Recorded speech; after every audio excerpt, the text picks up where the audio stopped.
Call to order the Siloam Springs Board of Directors meeting for July 7th, 2026. Roll call. Director Hunt. Here. Director Wiles. Here. Director Blair. Here. Director Rissler. Here. Director Carroll. Here. Director Burns. Here. Director Allen. Here. Thank you. Thank you. At this time, if you all will please stand with me as Director Rissler leads us in a word of prayer, and then please remain standing for the Pledge of Allegiance. Dear Heavenly Father, be with us tonight as we make decisions for our community and the communities around us. Help us have discernment, kindness, and patience. Lord, we ask that you bless the many men and women who have sacrificed so much that we could be in this room today. Bless their families, wrap your arms around them, and let them know how special they really are. Please, Lord, help us give and receive grace as you have given so much to us.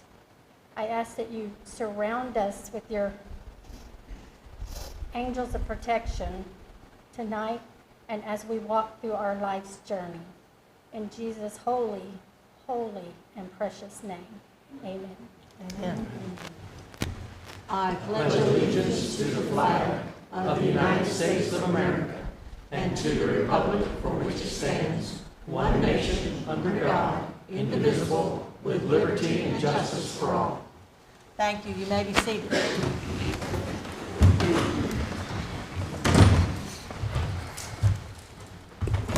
At this time, I would like to ask anyone that has an electronic device, please silence that so that we don't have an interruption during our meeting when our speakers are speaking. And thank you very much for doing that for us. We will move right into our public input time, and I will ask if there's anyone here that would like to address this board on an item that is not on our regular agenda. If so, please come to the podium, give us your name, your address, and you will have 3 minutes. Madam Mayor, Board of Directors, Randy Torres, 208 Victor Ford Road. I just wanted to take a quick moment to thank each of you, as well as our fire chief and others that showed up really big a week ago when we hosted the governor here in Siloam Springs. We made a very favorable impression on the cabinet members, and everyone that attended was very pleased with what they experienced. This doesn't happen in a silo. It takes all of us. And so I'm just grateful to each of you, and I'm grateful for the businesses that also hosted some of the cabinet members, constituents as well. And we've got a lot to be excited about, you know. So I just wanted to say thank you for showing up big, like we always do in Siloam Springs. That's who we are, Randy. Thank you. Anyone else? If not, is there anyone that would like to address this board on a matter that is on our consent agenda tonight? Which there is only one item, so. If not, I'll ask directors, do I have a motion to, well, first let's go over what it is. Item A, regular meeting minutes, June 16, 2026. Directors, any comments or changes that we need to make to this? If not, do I have a motion to approve the consent agenda as presented? So moved. Second. We have a motion and a second. Roll call. Wiles. Yes. Blair. Yes. Rissler. Yes. Carroll. Yes. Burns. Yes. Allen. Yes. Hunt. Yes. Thank you. Thank you. Next, regularly scheduled items, staff reports. We have the administrator's report for record from June 16th, 2026, and the May financial report for your approval, and your review. So if, do you have any questions or comments from these items that you've been given? And Christina? I just wanted to draw your attention. Going forward, there will be a couple of slides at the back of the financial statements. What gets presented to you every month is what's required by law, but it doesn't give you a whole lot of information. So going forward, information regarding the sales tax, whether it's city or county, and how the utility sales are going will be included as slides for you guys to look at. Also, I put a couple of just takeaway items, brief items there. Specifically, utility sales are up as budgeted, but we are not having the penalties. We're still not doing penalties, so that's, of course, down below what's budgeted year to date. In addition, the service extension fees are down. Last year we had 10 this time of year, and this year we've got 1 year to date. So that's part of the reason why that is down. I also just wanted to make sure that you were aware that we are well on our way to converting back to Cassell, and we expect our first billing to be at the end of September. That is good news. Yes, Scott. Mayor, Board, thanks for Christina putting this together. This is something we'll include every month in our monthly financials. It's an opportunity for us to provide some better, improved transparency and financial knowledge, not just to the board, but to staff and to the public about how the city is performing, not just as the city, capital C, but the city overall as far as economy and sales tax. So you'll see, you know, what we'll use internally will be how's those sales tax dollars tracking? Are we above or below what happened the previous year? And it's a way we'll start to work with our departments as far as looking ahead. If the trend continues to go up or down or flat, then we'll adjust our expenses as we go throughout the remainder of the year. Utilities is a great example. You know, Christina talked about the what'd you call it? The service line extension. That's indicative of growth. So we had quite a bit of activity last year. It means we had a lot of subdivisions and other commercial activities come forward. We're a little bit of a lull right now, but that doesn't mean we've got a lot of discussions going on. So, you know, it's kind of up and down, but it's a great way for us to help track and show to all of us how the city's doing. And this will be used as we move forward into the budget season as well. Thank you. Appreciate that, both of you. Directors, any questions for the administrator or Christina? No? Then we will move on to contracts and approvals.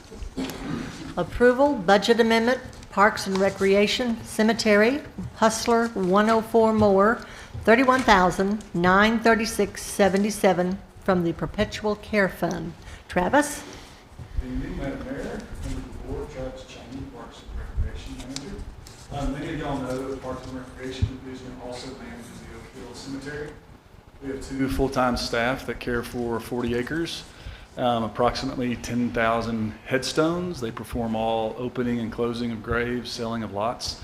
It takes 2 mowers to mow the entire cemetery in 1 week.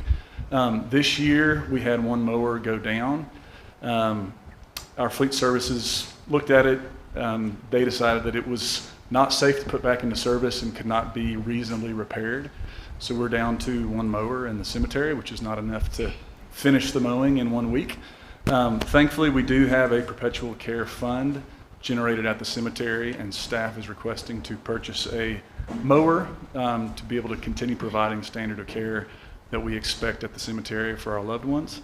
We also anticipate that the mower we are requesting could cut our mowing time down by an entire day. It's a much larger mower and a much faster mower. And I'm open for any questions you might have. Thank you, Travis. Directors, comments or questions? Madam Mayor. Yes, David. Travis, how many, did you say 4,000 graves? How many? 10,000. 10,000. Wow.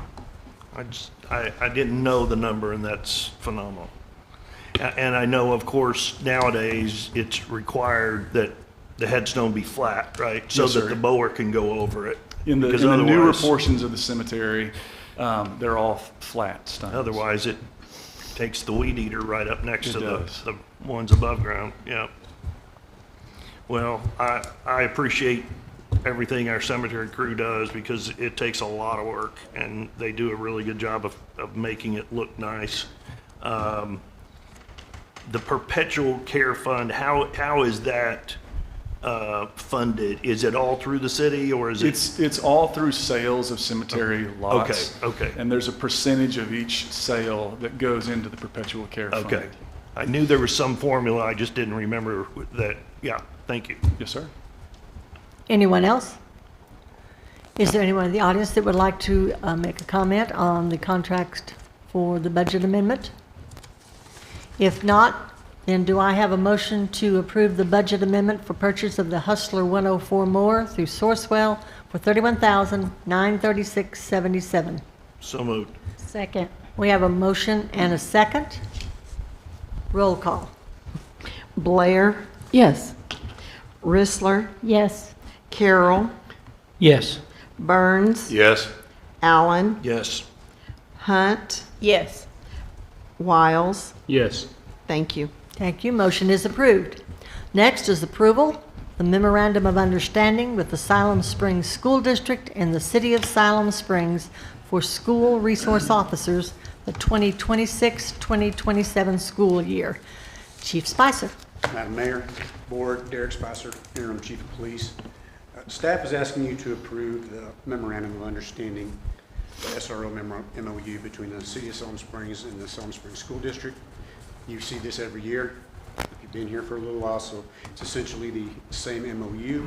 So at this time, staff is asking that we approve that for the 26-27 school year to carry forward with this MOU as school gets ready to start again.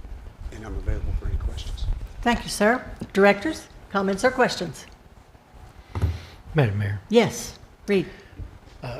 Chief, I want to just say I appreciate what we do with this, how the city and the school district, police department works together with this. To me, this is kind of a symbol of our collaboration among the different entities within our community, and I think it sets a good precedent, a very firm foundation. I know a few of the SROs, and I know they want to get paid, but they love what they do.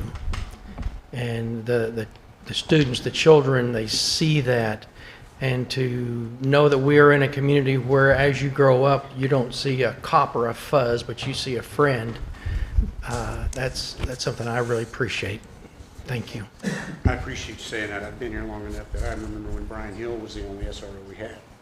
Wow. Yeah. And it's been a minute.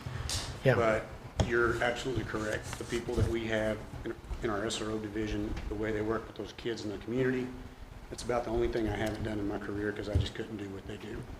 Not that I don't love my kids. I couldn't do it full time like they do. They are an amazing group of people that do an outstanding job. Thank you. Madam Mayor, Yes, David. I will echo what Director Carroll said. The first exposure many young children have is the SRO.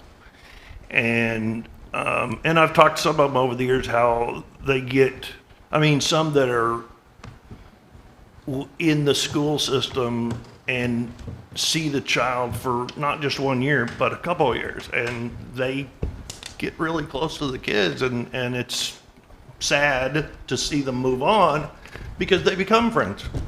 And that's a wonderful benefit, side benefit of this program is it's not just for the safety of the personnel and the children, but it is there to build a relationship of law enforcement rules. There are things that we must follow as a society.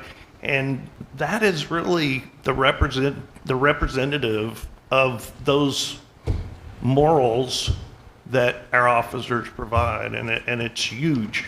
And there's really no way. This is a minor cost for what all we get out of it that is intangible.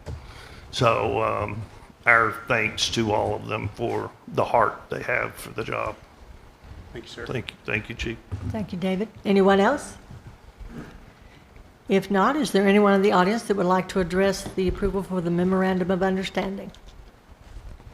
There is not. So, directors, do I have a motion to approve the MOU between the Siloam Springs School District and the City of Siloam Springs for the SRO in the 26-27 school year? So moved. Second. We have a motion and a second. Roll call. Rissler, Yes. Carroll, Yes. Burns, Yes. Allen, Yes. Hunt, Yes. Wiles, Yes. Blair. Yes. Thank you. Thank you. Motion is approved. Next is approval, Electric Department pole attachment, utilities attaching to city-owned poles. Phil? Thank you, Mayor, members of the board. Phil Stokes, Electric Director. We have a need to update our pole attachment agreement. This gives direction to our fiber companies wanting to attach to our poles. We've added language in 3.2 on your agreement to clarify that the permit is for each pole and not a group of poles. We recommend that you approve this agreement and available for any questions. Thank you, sir. Directors? Comments or questions? Madam Mayor? Yes.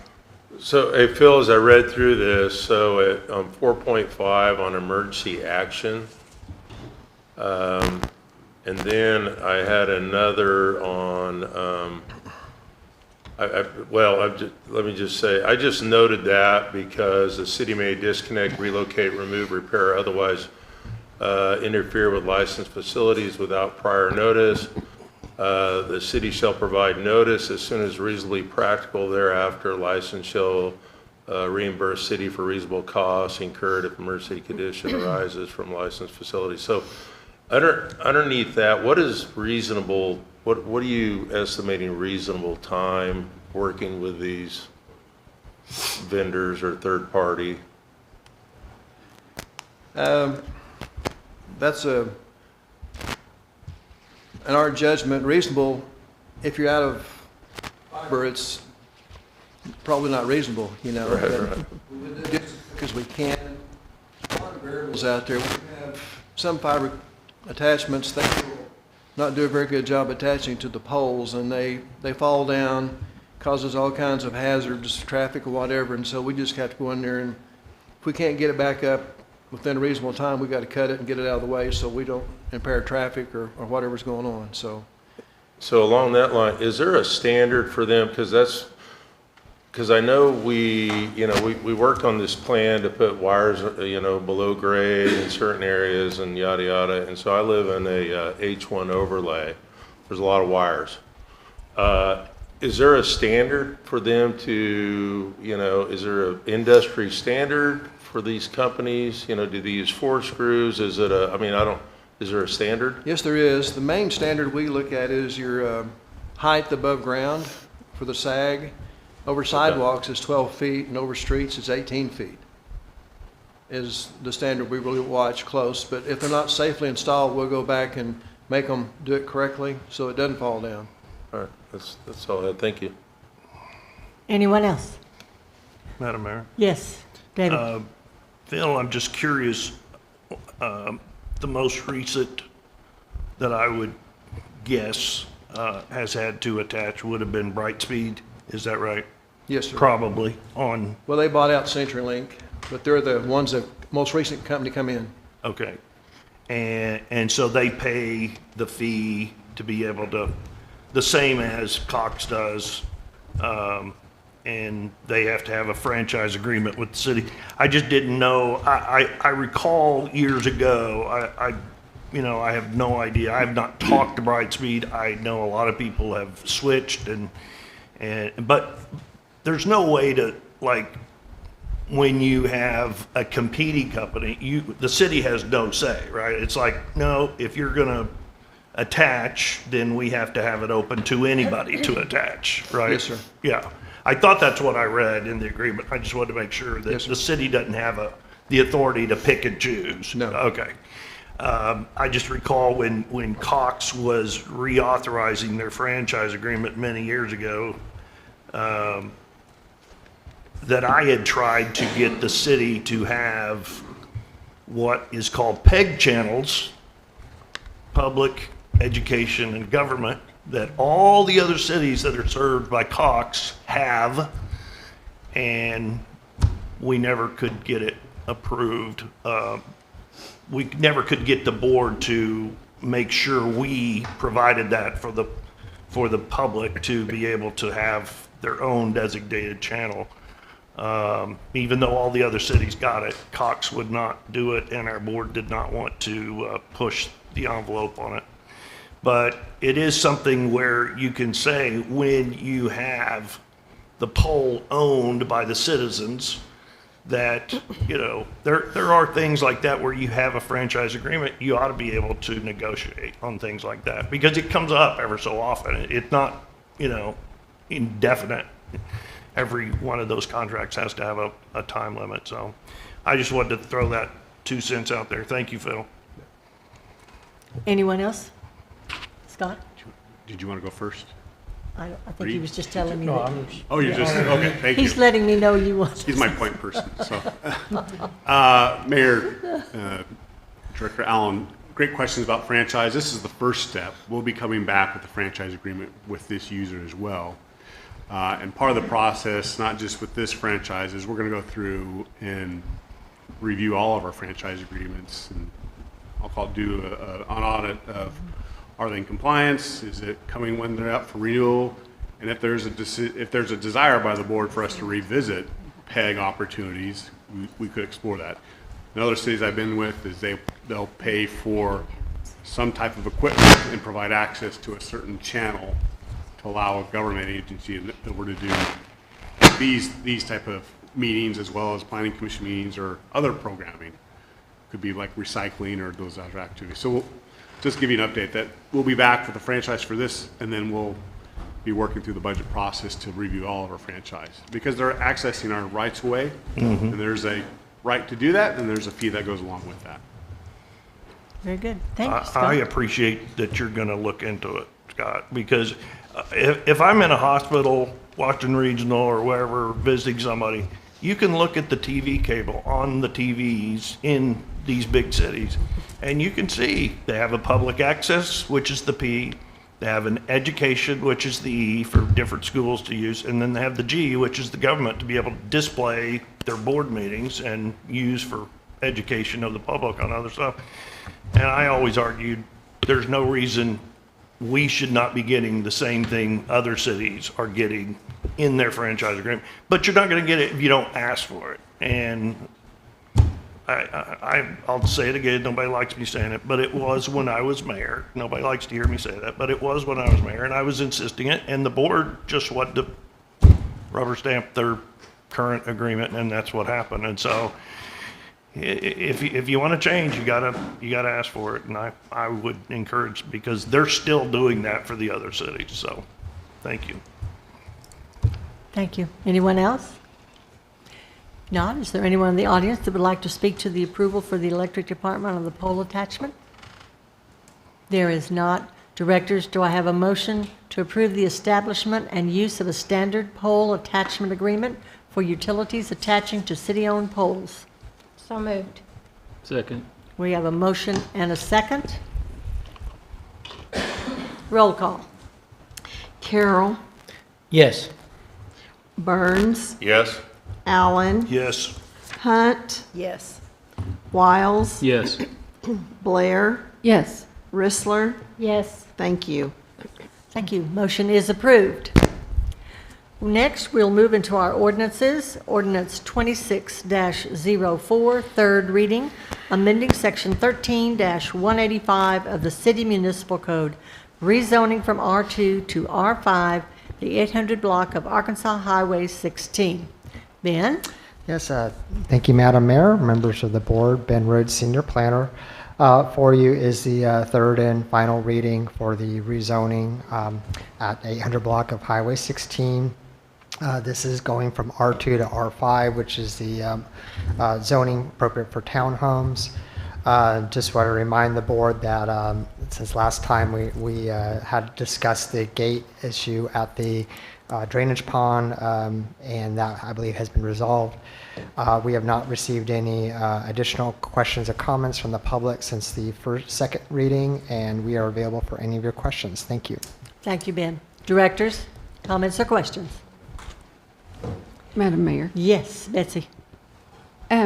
you said the gate issue has been resolved, is that correct? The plan is in place for the gate to be installed and for the riprap. However, it has not been installed, but there is a plan.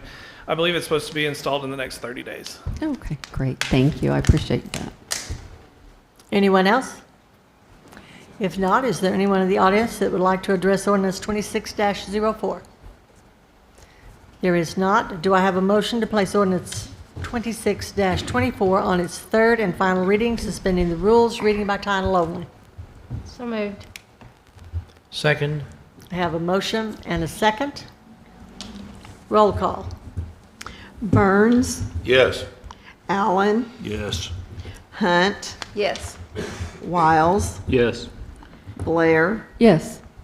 Rissler, Yes. Carroll. Yes. Thank you. Motion is approved. Scott? Thank you, Mayor. Ordinance number 26-04, an ordinance amending sections 35-185 of the Siloam Springs Municipal Code, city zoning map, rezoning from R2 to R5, property located at the 800 block of South Arkansas Highway 16. Thank you, sir. Do I have a motion to adopt ordinance 26-04? So moved. I have a motion. Do I have a second? Second. I have a motion and a second to adopt. Roll call. Allen, Yes. Hunt, Yes. Wiles, Yes. Blair, Yes. Rissler, Yes. Carroll, Yes. Burns. Yes. Thank you. Thank you. Motion is approved. Ordinance 26-04 is adopted. Next is ordinance 26-08, third reading, amending section 35-185 of the City Municipal Code, rezoning from R3H1 to GIH1, 302 North Maxwell Street. Ben? Yes, thank you again, Madam Mayor, members of the board. Ben Rhodes. As the mayor stated, this is the rezoning at 302 North Maxwell Street. This is the site of the First Presbyterian Church. They're going to the GI zone, general institutional, for the purposes of the function of the church being a civic or a place of worship. Since the last reading, we have not received any additional comments from the public, and staff and planning commission is still recommending approval, and we're available for any of your questions. Thank you. Thank you, Ben. Directors, comments or questions? There is none. Is there anyone in the audience that would like to address ordinance 26-08? There is not. Do I have a motion to place ordinance 26-08 on its third and final reading, suspending the rules, reading by title only? So moved. Do I have a motion? Do I have a second? Second. Roll call. Hunt, Yes.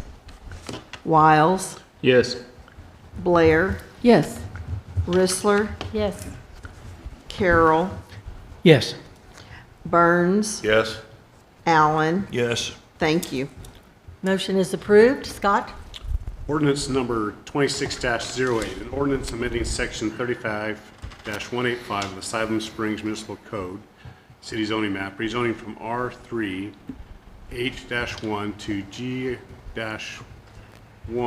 H-1, property located at 302 North Maxwell Street. Thank you, sir. Do I have a motion to place ordinance 26-08 or to adopt this ordinance? So moved. Second. I have a motion and a second to adopt. Roll call. Wiles, Yes. Blair, Yes. Rissler, Yes.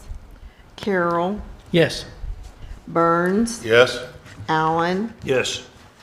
Hunt. Yes. Thank you. Motion is approved. Ordinance 26-08 is adopted. Next is ordinance 2610, third reading, signature authority delegation ordinance. And looks like Christina, you're going to present? This, again, is just to clean up our ordinances and make it clear what the authority is for the city administrator to sign and delegate his signature. Thank you. Directors, comments or questions? There is none. Is there anyone in the audience that would like to address ordinance 26-10? There is not. Do I have a motion to place ordinance 26-10 on its third and final reading, suspending the rules, reading by title only? So moved. I have a motion. Do I have a second? Second. I have a motion and a second. Roll call. Blair, Yes. Rissler, Yes. Carroll, Yes. Burns, Yes? Allen, Yes. Hunt, Yes. Wiles. Yes. Thank you. Motion is approved. Scott? Ordinance number 26-10, an ordinance establishing authority for the execution of contracts and other written instruments on behalf of the city of Siloam Springs, Arkansas, providing for delegation of certain signature authority and for other purposes. Thank you, sir. Do I have a motion to adopt ordinance 26-10? So moved. Second. We have a motion and a second. Roll call. Rissler, Yes.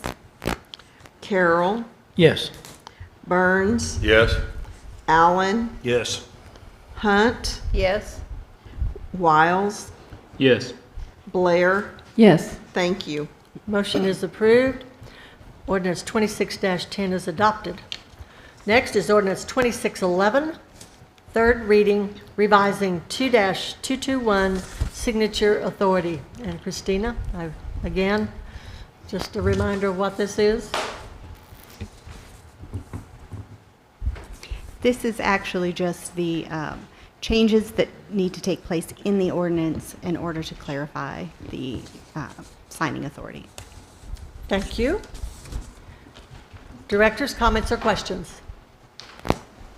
There being none, is there anyone in the audience that would like to address ordinance 26-11?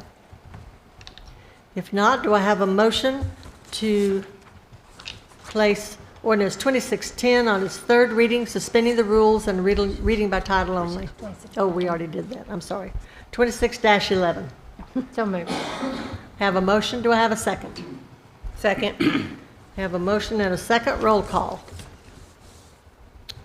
Carroll, Yes. Burns, Yes? Allen, Yes.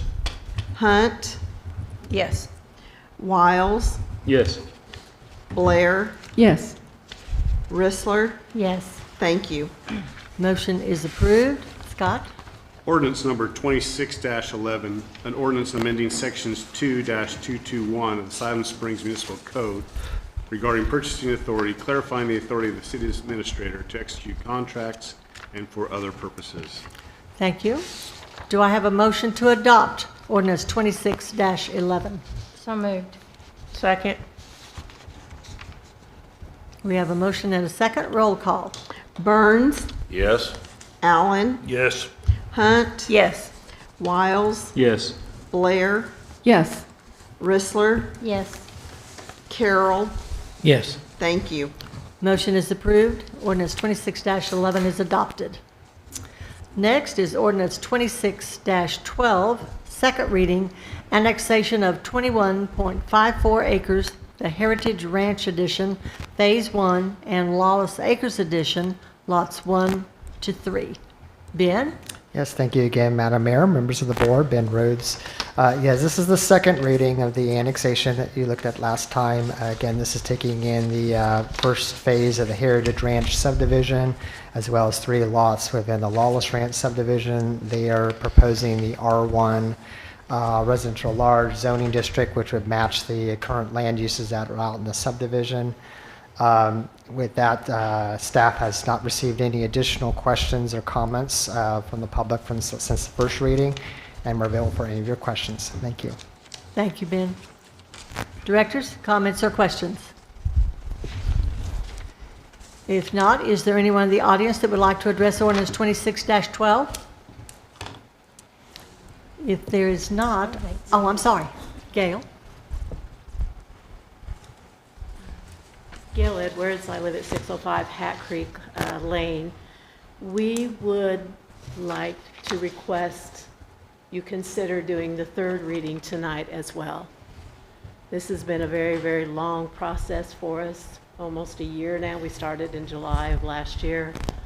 We have 27 homeowners, well, actually 26, who are waiting for this to happen and are very anxious for this to happen and have been thanking us over and over and over for going through this process, trying to make it happen for all of the homeowners. So we would just like to request that you would please consider doing a third reading tonight as well. Thank you. Thank you. Is there anyone else? If not, directors, since we've had that request, I will ask, do I have a motion to place ordinance 26-12 on its second and third reading, suspending the rules, reading by title only? So moved. Second. We have a motion and a second. Roll call. Blair, Yes. Rissler, Yes. Carroll, Yes. Burns, Yes? Allen, Yes. Hunt, Yes. Wiles. Yes. Thank you. Motion for the second and third reading is approved. Scott? Madam Mayor? Oh, he's got to read it. Oh, I'm sorry. Yeah, sorry. Yes. He's got to read it. My bad. Ordinance number 26-12, an ordinance accepting the annexation of certain territory described as the Heritage Ranch addition, Phase 1 and the 223,000 block of Lawless Road to the city of Siloam Springs, Arkansas, an assignment same to a ward. Thank you, sir. I will make a motion. We adopt ordinance 26-12. Thank you. Do I have a Second. second? We have a second? Madam Mayor, Yes. Mindy? I don't think we've been asked for discussion on the item. Is this a time that we can make a comment? On the approval? Is that what you want? Sure. Okay, I just wanted to, that's my ward, so welcome. Welcome to the ward. I just want to make sure that we all understand what exactly it's going to mean in terms of the services that the city will be able to provide and sort of a estimated timeline. I know one of the issues is the creek. I don't know if it's officially a creek or not, but the growth back there, you know, do we have a timeline on when we can take care of some of that? What is the maintenance going to look like? I just want to make sure we're all on the same page with expectations. And I think that we did discuss that. We did last yes, time? Okay. But that's fine. Chris, if you just want to refresh everyone's memory about what our discussion was. Madam Mayor, Chris Paxton, I'm the Director of Administrative Services. Just a reminder, the immediate things that the city looks after from a day-to-day basis will be available immediately upon annexation. Things, for example, like potholes and different things can be reported using the online tools. Okay. If there's emergencies in the creek, different things like that, to open up those access routes for the water to flow through, then those can be reported and our crews will be available as soon as they can get to those items. However, there's more advanced needs in this area, most likely. Those advanced, if there's any advanced needs for streets or for drainage, then those would have to go on appropriate lists and get organized based off of either the board's desire or based off of available funding. Thank you for humoring me and mentioning that again. I just wanted to make sure. No, absolutely. We're all good. Thank you. But also, Chris, like police and fire. Police and fire, right. Yes, that is correct. Police and fire is immediate after, it's immediate after the annexation is complete. I believe that is 30 days after the approval.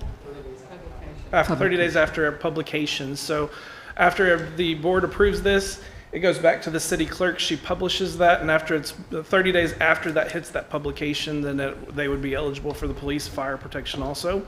And sanitation services would probably be about 90 days out, but it would be good for the community to reach out and have those discussions if they haven't already. Okay. Why is it 90 days? It's usually about 90 days because they may have to order additional trash cans and deliver those, and there's a little bit of logistics involved. Yeah. We may have, I won't speak for Jason Davis, but we may have the ability to do that much faster. But typically with an annexation, we mark that as a 90-day service. I appreciate you explaining it because those who are not here can watch it on the video, and actually those who are affected Yes. and know that no longer having to wait on the Benton County Sheriff to show up is a huge thing. And so I appreciate you explaining that, Chris. Thank you. Thank you, Madam Chris. Anyone else? Betsy? And Chris covered part of what I wanted to say. A lot of people don't understand after the final reading of an ordinance, and it's not just for annexation, it's for everything. After it's been published, which usually my understanding is usually done within a week. Is that? Usually. Yeah, Mhm. typically Been done about within a a week. Then it takes 30 days to take effect. And that's with every ordinance, unless there's an emergency clause. So, thank you. That is correct. Thank you. Is there anyone else? If not, we have a motion and a second on the floor. Madam Mayor, someone else. I didn't know, I just. Actually, public input time has ended. Do you have something that we haven't already discussed or heard? All I Or wanted to do was to commend the staff that worked with us on all these steps getting to this point, regardless of how the vote goes. We've had nothing but cooperation and assistance, and we are neophytes. None of us are political and aren't involved in government, so I just wanted to take the opportunity before it was done. All right, thank you. Nice to hear. Yes. Yeah. And I'm sorry, could we have your name so that we can have that in the record? Deborah Tragaboff. I'm sorry. Deborah Tragaboff. Did you get that? Kimberly, did you get that? Yes. All right, good. Thank you. All right, we have a motion and a second to adopt. Roll call. Rissler, Yes. Carroll, Yes. Burns, Yes? Allen, Yes. Hunt, Yes. Wiles, Yes. Blair. Yes. Thank you. Thank you. Motion to adopt is approved. And thank you all for being here. Thank you. Next is ordinance 26-09, second reading, amending city municipal code, electric bicycles on side paths and trails. Travis, I believe that's you. Good evening again, Madam Mayor, Directors, Travis Cheney, Parks and Recreation Manager. Tonight, second reading of ordinance 26-09, amending the current city code regarding electric bicycles. As some of y'all might remember, our current city code regarding electric bicycles was written before the proliferation of electric bicycles, and so they are not really considered at all. This new ordinance will do several things. One, it will bring our city ordinance in line with state law and with state definitions of electric bicycles. It will also bring our city ordinance in line with what other users could expect elsewhere on the Greenway in Northwest Arkansas. Specifically, this will be doing a couple of things. One, establishing a speed limit of 15 miles an hour for acoustic bicycles or electric bicycles. Anybody using the Greenway or any side paths, speed limit of 15 miles an hour. It defines reckless behavior and prohibits reckless behavior. And then also in this ordinance, we will be providing penalties for not following the ordinance. And then this also allows for electric, Class 1 electric bikes only on soft surface trails, which is also the standard across the region.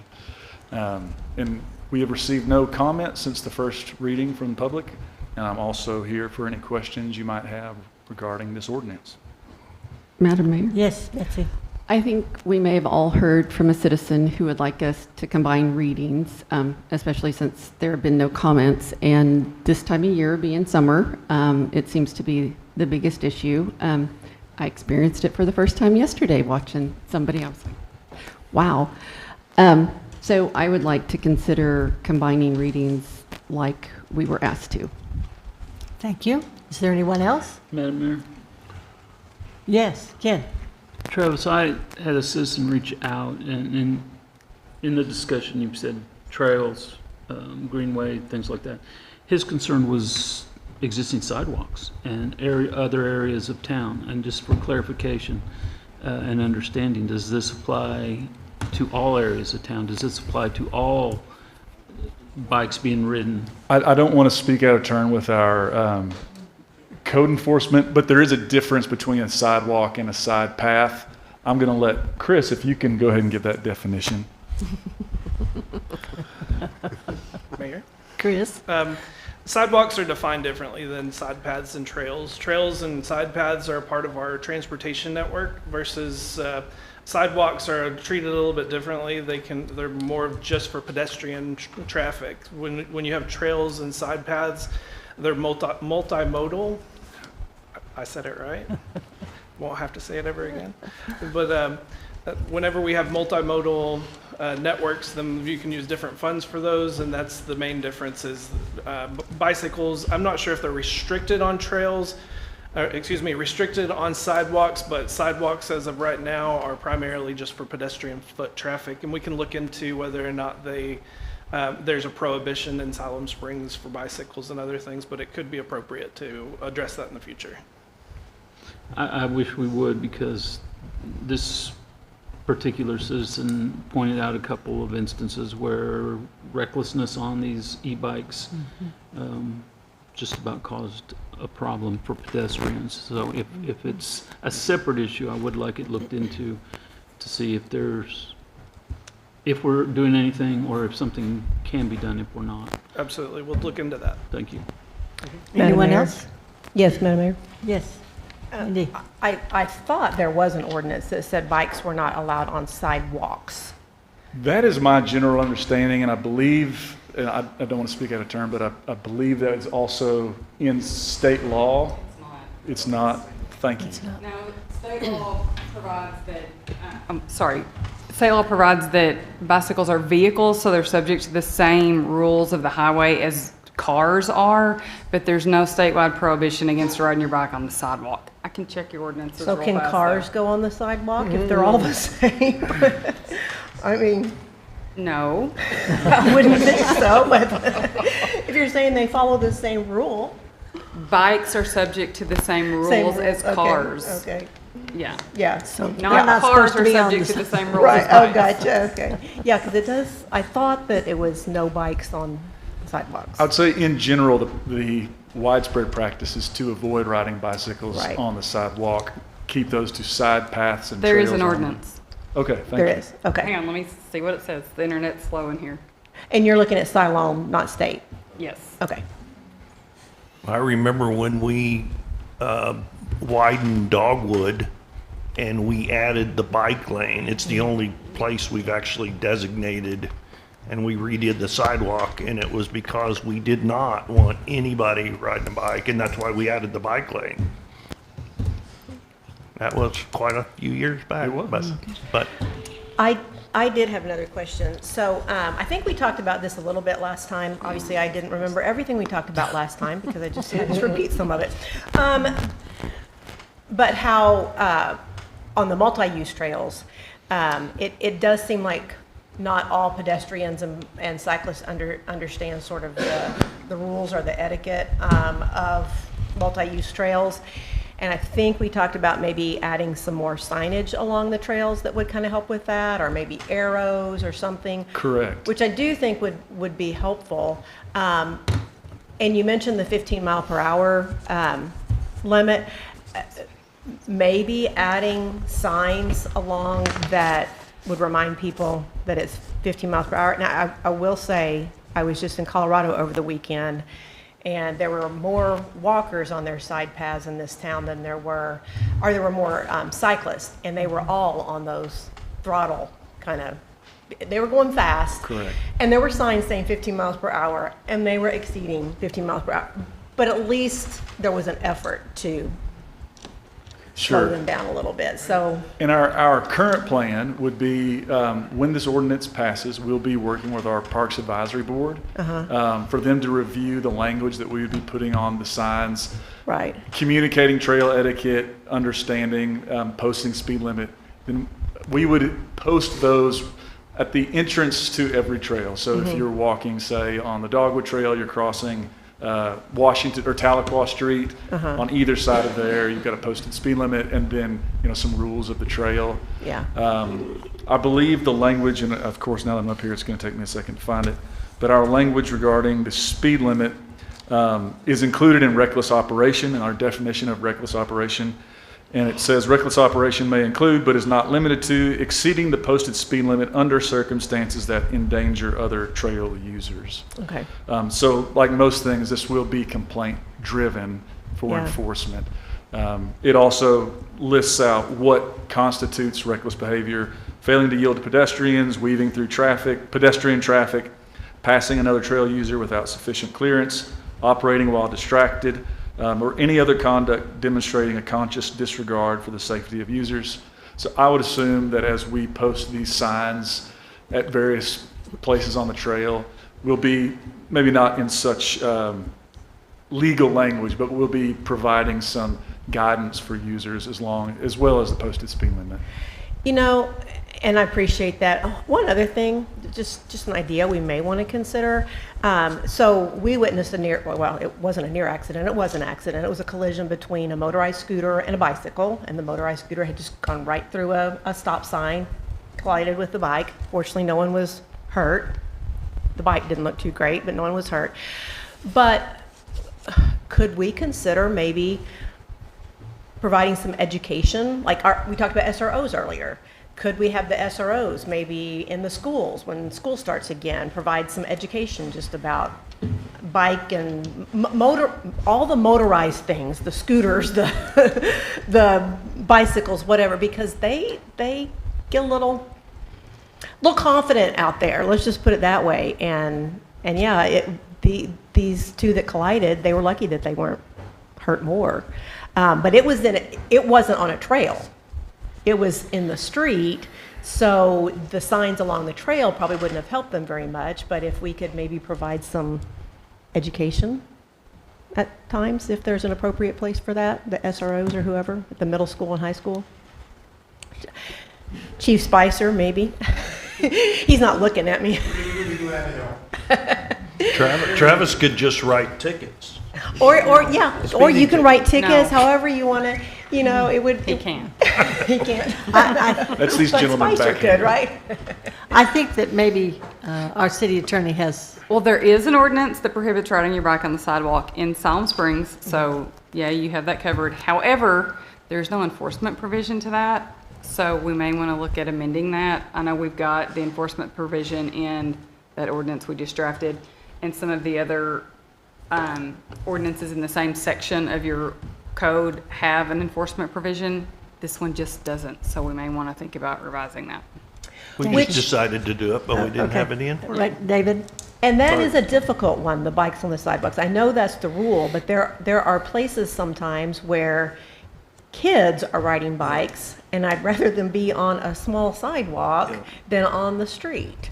So, But to make it enforceable, you got to decide which you want. I know, but that's a tough one. That's a Madam tough Mayor, one.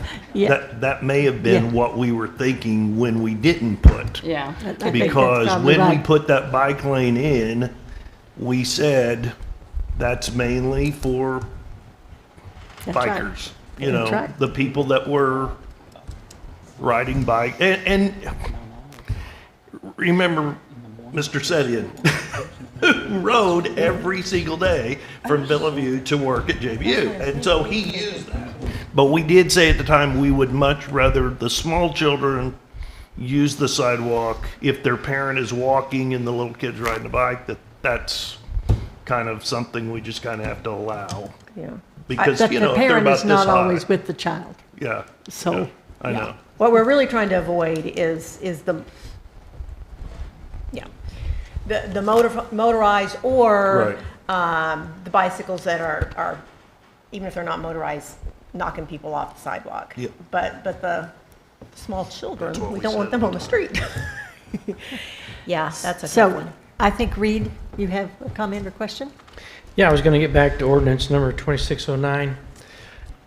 We're looking at doing the second and third reading, but I'm also wanting to inquire if we need to do an emergency clause with this so that it is in effect by the time school begins. Or have we looked into that at all? I mean, that's entirely up to the board. If you all want to pass it on as second and third and add an emergency, that is your call. That is totally up to you. I think school's going to begin second or third week of August, and I'd like to be prepared for that if we could. We heard how long it takes through the Yes, it publication takes and everything takes- else if we don't do. Yep. Yeah. Madam Mayor, Yes. I was Betsy. also going to suggest that. I'm for it. I understand, though, the signs and all the regulations are going to take a while, but at least... Get it in place? Right, exactly. And then when you're able to do the rest, I would be for that. I think it's a huge safety factor, especially after watching that kid yesterday. I would go back to your comment that we all remember that this is complaint driven. So our police officers or our Parks and Rec can't respond, or they're not going to be out there patrolling all of these areas because there's too many of them. So if you see this, if this passes and you put the emergency clause in place, if someone sees this, it is complaint driven. So you will have to take action on your part to report this to the authorities or to Parks and Rec, or it's going to be ineffective. Maybe it would be helpful it's on the an- signage it's to an say who issue to now. report. It is an issue now. Yes, it is. And while the kids are out of school during the summer, it's going to continue being an issue. It is. So therefore, I think we need to get it instituted as soon as possible. I Madam agree. Mayor, if we, I guess I need some help understanding. If we report it to Parks and Rec, I mean, I understand reporting it to the police. I don't understand reporting it to Parks and Rec. My understanding, and Chief Spicer, correct me if I'm wrong, they would be reporting it to PD, and PD would be enforcing.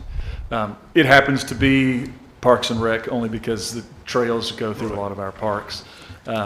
And that's why we are involved in bringing the ordinance. But for enforcement, that would go to PD. It would end up with And them. to your point, I believe we could very easily on signage, provide the number to report it to. Yes. Travis, Heather. did you talk with district court about them accepting these tickets? Did anybody do that? I have not spoken with district court. Okay, we no, probably need to do that. So, I mean, I understand PD will probably, I assume, give warnings first. But in the event we have to start issuing citations, we need to make sure that district court is ready to accept those, and your prosecutor is going to prosecute them. So don't forget about those things. Thank you. So there's still some fine tuning yet to be done, even after we pass this. So I think, Scott, you, Yeah, just apologize, Mayor, Board, a couple things. A, I heard the desire to do some proactive information. Here's how to be a good bike rider, whether it's E or whatever. We'll work on that. We'll get that. I think the other part of it, as we do signage, what I hear is we want to do some robust signage, not just one every mile or whatever, maybe more than that. I'm just using an example. And we may want to, in certain portions of the community, think about bilingual. There are certain areas of the community that there are heavy usage of the trails and system that may speak a different language. And so we want to be able to share that message as well. So absolutely. just want to add that. Thank you. Do we need to make, whoever made the motion, do we need to ask them to add the emergency clause? Or We'll do that separately. Okay. Yep, we'll do that separately. Madam Mayor? Yes. Well, I'll chime in because I'm just happy we're talking about bikes again. This is a very exciting time. But the number one thing is this is new technology and most of the violators are youth. And so it is a learning curve, and you're 100% correct. I believe PD with the de-escalation techniques, a lot of this will be corrected, but you do need the backing. I support second, third reading and emergency. I will say over the past couple of weeks, I don't know if the word's getting out, but the activity that was pretty heavy on Tahlequah has been tempered down. And the ones that are still violating this rule, I notice, are wearing helmets now. So I'm not saying something's happening, but the word They're getting is- older and wiser. Well, the word's leaking out, but I appreciate that. And no matter what signage we put, I'll give you an example, the Greenway. When you come up on a group of people that don't understand trail systems and you say on your left, and then they don't go to the right, but they go to their left, and you're passing on their left. So we'll have another set of challenges with signage in our community, but it's the right step, and it's all good stuff. Thank you. Thank you, Brad. Anyone else? If not, is there anyone in the audience that would like to speak to ordinance 26-09? Yes, sir. Your name and address, please. Madam Mayor, Brian McKenzie, 104 South Maxwell Street. I wanted to come up here and advocate for the second and third reading, but I also wanted to call your attention to a couple of things. One of the directors was talking about sidewalks. In a lot of places in our city, it's not safe to ride on the street. I ride my bike. I'm generally pretty full send and not worried about cars, even though I've been run off the road. But a lot of people aren't, willing to take that risk. And a lot of places where people need bikes for transportation, like 412, like Highway 16, like a number of our city streets, it's not safe to be on those streets. So when we're talking about issuing citations for bikes, we need to be mindful that some places it's not safe to be on the street. And second, to Director Burns' point, a lot of the times with these electric bikes, it's our citizens who can't afford other means of transportation. An electric bike is $200 or $300, and a car's $2,000 or $3,000, plus ongoing maintenance and insurance. So a lot of our citizens need these bikes to get to work, to get to school, to get to their church. And again, if they're going to be on the streets where it's dangerous, it might be safer for them on a sidewalk rather than on the street itself. So although I am in full advocate for keeping the speed limits safe with those bikes. Thank you. Thank you. Appreciate it. Anyone else? If not, directors, I will come back to you and ask, do I have a motion to place ordinance 26-09 on its second and third reading, suspending the rules, reading by title only? So moved. Second. We have a motion and a second. Roll call. Carroll, Yes. Burns, Yes. Allen, Yes. Hunt, Yes. Wiles, Yes. Blair, Yes. Rissler. Yes. Thank you. Motion is approved for the second and third reading. Scott? Ordinance number 26-09, City of Siloam Springs, Benton County, Arkansas. An ordinance repealing section 74-1 of the Siloam Springs Municipal Code and replacing with new provisions clarifying permitting uses of side paths and trails, defining electric bicycle classes, establishing regulations for hard surface and natural surface trails, and for other purposes. Thank you, sir. Do I have a motion to adopt ordinance 26-09? So moved. Second. We have a motion and a second to adopt. Roll call. Burns, Yes. Allen, Yes. sorry, Hunt, Yes. Wiles, Yes. Blair, Yes. Rissler, Yes. Carroll. Yes. Thank you. Motion is approved. Ordinance 26-09 is adopted. Do I have a motion to add the emergency clause? So moved. Second. We have a motion and a second to add the emergency clause to ordinance 26-09. Roll call. Allen, Yes. Hunt, Yes. Wiles, Yes. Blair, Yes. Rissler, Yes. Carroll, Yes. Burns. Yes. Thank you. Motion is approved. Emergency clause is added. Next is ordinance 26-14, first reading, amending section 35-185 of the City Municipal Code, rezoning from R2 to G1 1618 West Alpine Street. Ben? Yes, thank you, Madam Mayor, members of the board. Ben Rhodes, Senior Planner. So this is a new rezoning ordinance on first reading. We're at 1618 West Alpine Street. This is first cul-de-sac that's basically south of Holly Place, off of Holly, and what they're wanting to do is, as you can see on the map, rezone one of the lots there that was a residential lot with a single-family home that was gifted to the John Brown University, and they're wanting to convert that to GI so they can allow for, I believe, up to 6 students to live on the property. This did go through Planning Commission, and there were some comments by the public at the Planning Commission, but those were addressed by the university at the commission, and it received a full recommendation from the Planning Commission for approval. With that, staff is available for any questions or comments. Thank you. Thank you, Ben. Directors, comments or questions? Madam Mayor, Yes.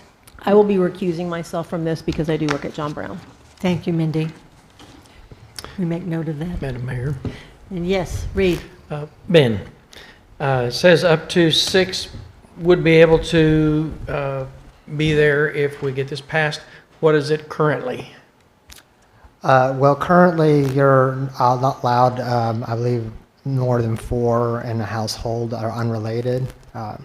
So this will allow for unrelated students to live together. Okay, so an additional 2. Okay, Yeah. thank you. Anyone else? Madam Mayor? Yes, Betsy. So if this zoning is changed to G1, that means it has the potential, I mean, once it's zoned, it's zoned. So then by right, in the future, it could be, my understanding is parks, it could be medium impact commercial, retail beverages, small to large institution, recreational vehicle RV park. So it could potentially, if they ever wanted to sell it or do something else with it, it could be any of those and possibly more by right because of the zoning. Is that correct? But by right, it would be institutional uses. I believe the staff report lays out what would be by right uses, and then the special uses, which would require a separate special use permit. But yeah, generally it's institutional styled uses, which was allowed there. So. Yeah, those were the things that y'all listed. I didn't know if there was more than that, but those were the things Should that be were what's listed under yeah. GI. Yeah, so. GI, yep. I have concerns about that. If this were my neighborhood, because we can't tell what the future holds, I just wouldn't be comfortable with rezoning to something that could potentially have those things move in the middle of a neighborhood in the future. Yes, normally this is something I'd absolutely love to say yes to, but when something's rezoned, we can't, if they decide not to use it in 5 years, we can't just say, nope, we're going to rezone and you can't do anything about it because it's now zoned, it would be zoned for any of those things. So, thank you. Thank you, Betsy. Madam Mayor. Anyone else? Oh, Ken and then Lisa. I read this numerous times, and a couple of things. Normally we rely on staff and their recommendation to make our decision, and there was a couple things that were written that caused me concern, and then Ben, some comment you just made also. When we look at neighborhoods, people move into a neighborhood because of various reasons, but they expect, a peaceful existence. Ken, can you pull your mic closer? And so I guess just to be brief, 2 things that stuck out, and this is staff comments. There may be an adverse impact on neighbors due to the high likelihood of increased vehicular traffic. That is a small street. And you just said 6 people could reside in this home, right? That means there are 6 vehicles that could be lining the street as well. I think that is way too much for that street to hold.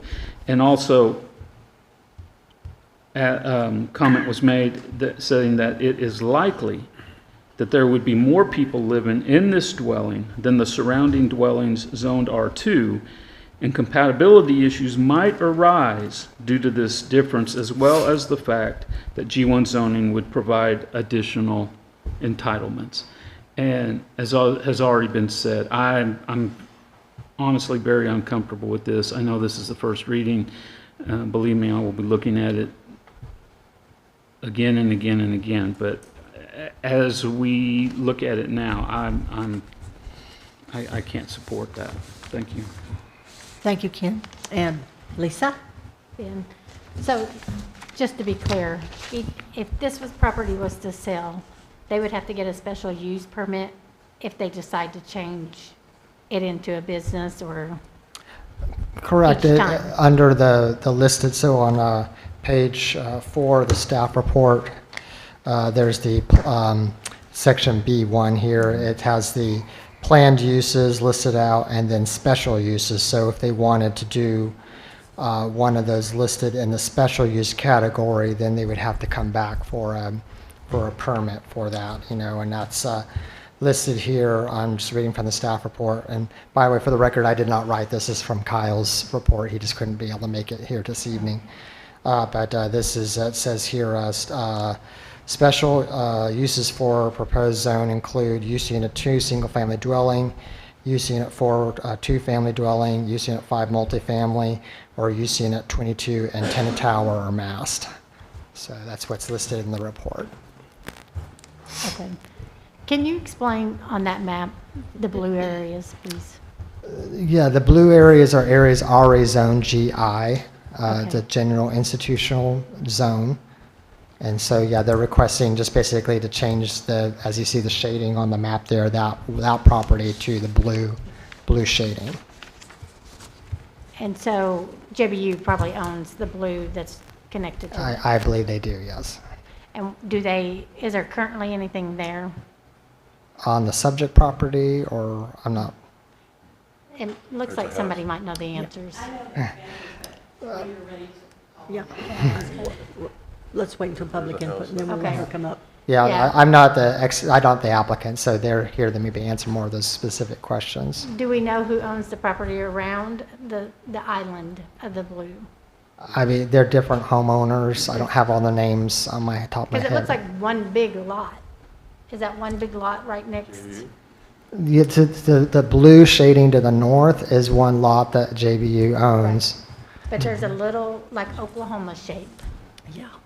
Yeah, that's owned by JBU. That's owned by JBU, Yes, they right? didn't rezone all of that. So do we know why they're not rezoning that as a? We dealt with that. Okay, I had a lot of questions. Let me wait for her to. Yeah, Yes. Yeah. Oh, go ahead, Reed. We worked with that, I think it was last year. Yes. And that was a solution. And again, I'm going to applaud JBU for what they're doing. In their history, they have shown to be good neighbors. And the reason that's not blue is because the neighbors were hesitant. And JBU made a recommendation, let's just That's what I thought. do the house itself so we can accommodate some students. We don't have to do the back part. But they do own the property, so I appreciate how they've worked with that. Okay, I was trying to remember, and I knew that was at a time. Yeah.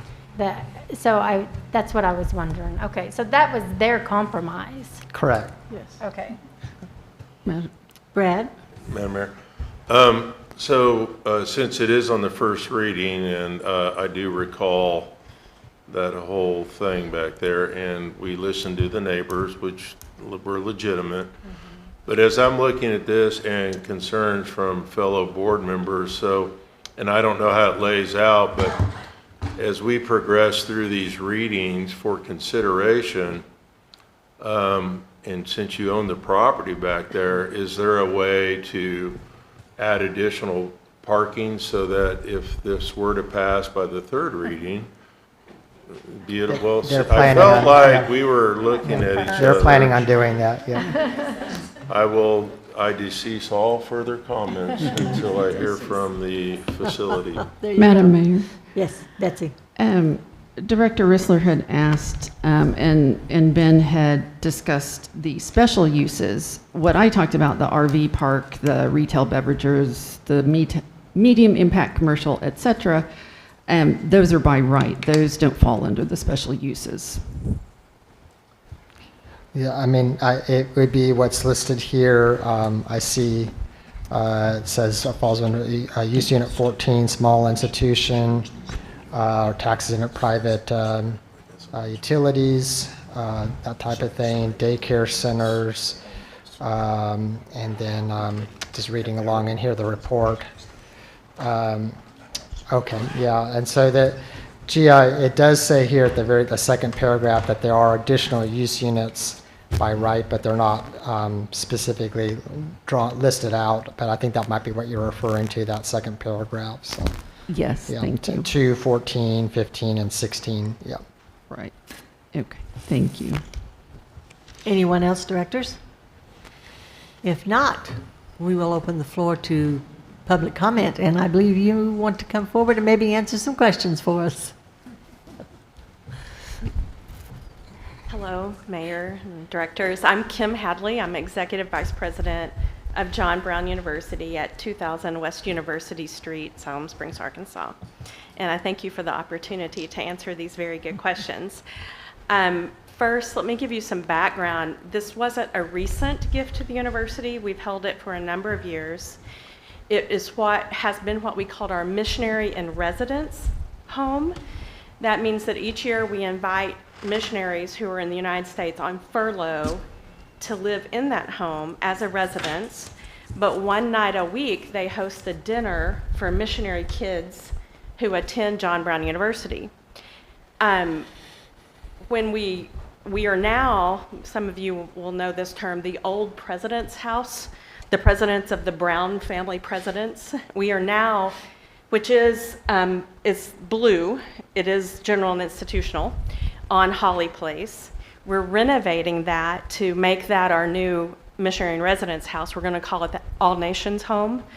And that means they will host international students, missionary kids, one night a week for a meal. That's already a general institutional, but it's a bigger space. When we decided to do that, and we were thinking about, well, we would like to use the Alpine House for students. There's 3 big bedrooms in it and 2 big living spaces. We were thinking that would be great if we could put 6 students in it, 2 per bedroom, but we wanted to respect the neighbors. So Steve Brankel and I went door to door talking to the neighbors about this idea. When we did that, we heard from one neighbor, who I believe is the neighbor who put forth the comment. She was at the Planning Commission. The university didn't know, but apparently our missionary kid students do not park well and had not parked well on that street. Had we known, we could have stopped it earlier, because what we did immediately when I talked to her is we started asking them to park in our admissions parking lot and walk to finish out the semester.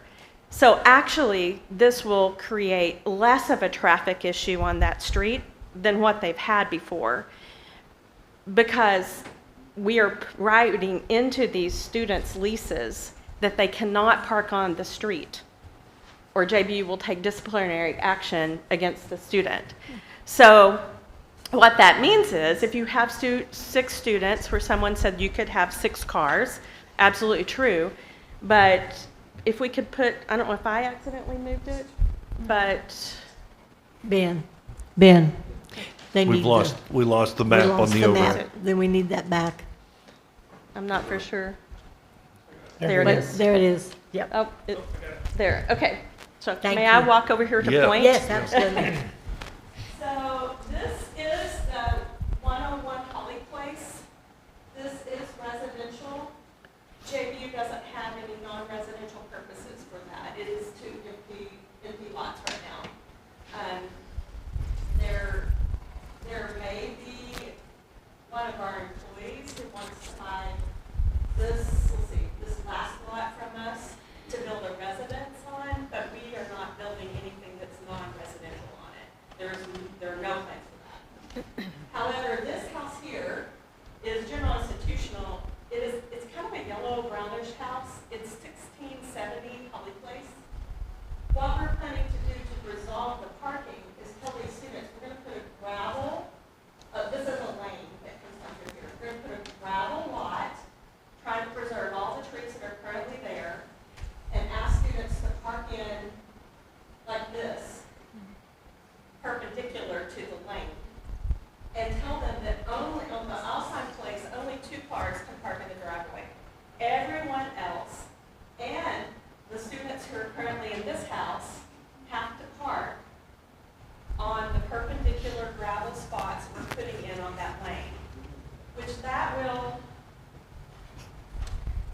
actually relieve the parking issues that are currently being experienced on Alpine Place. In addition to that, it will, I think, make the lane more attractive because there won't be students parking strangely in the 101 Holly Street place.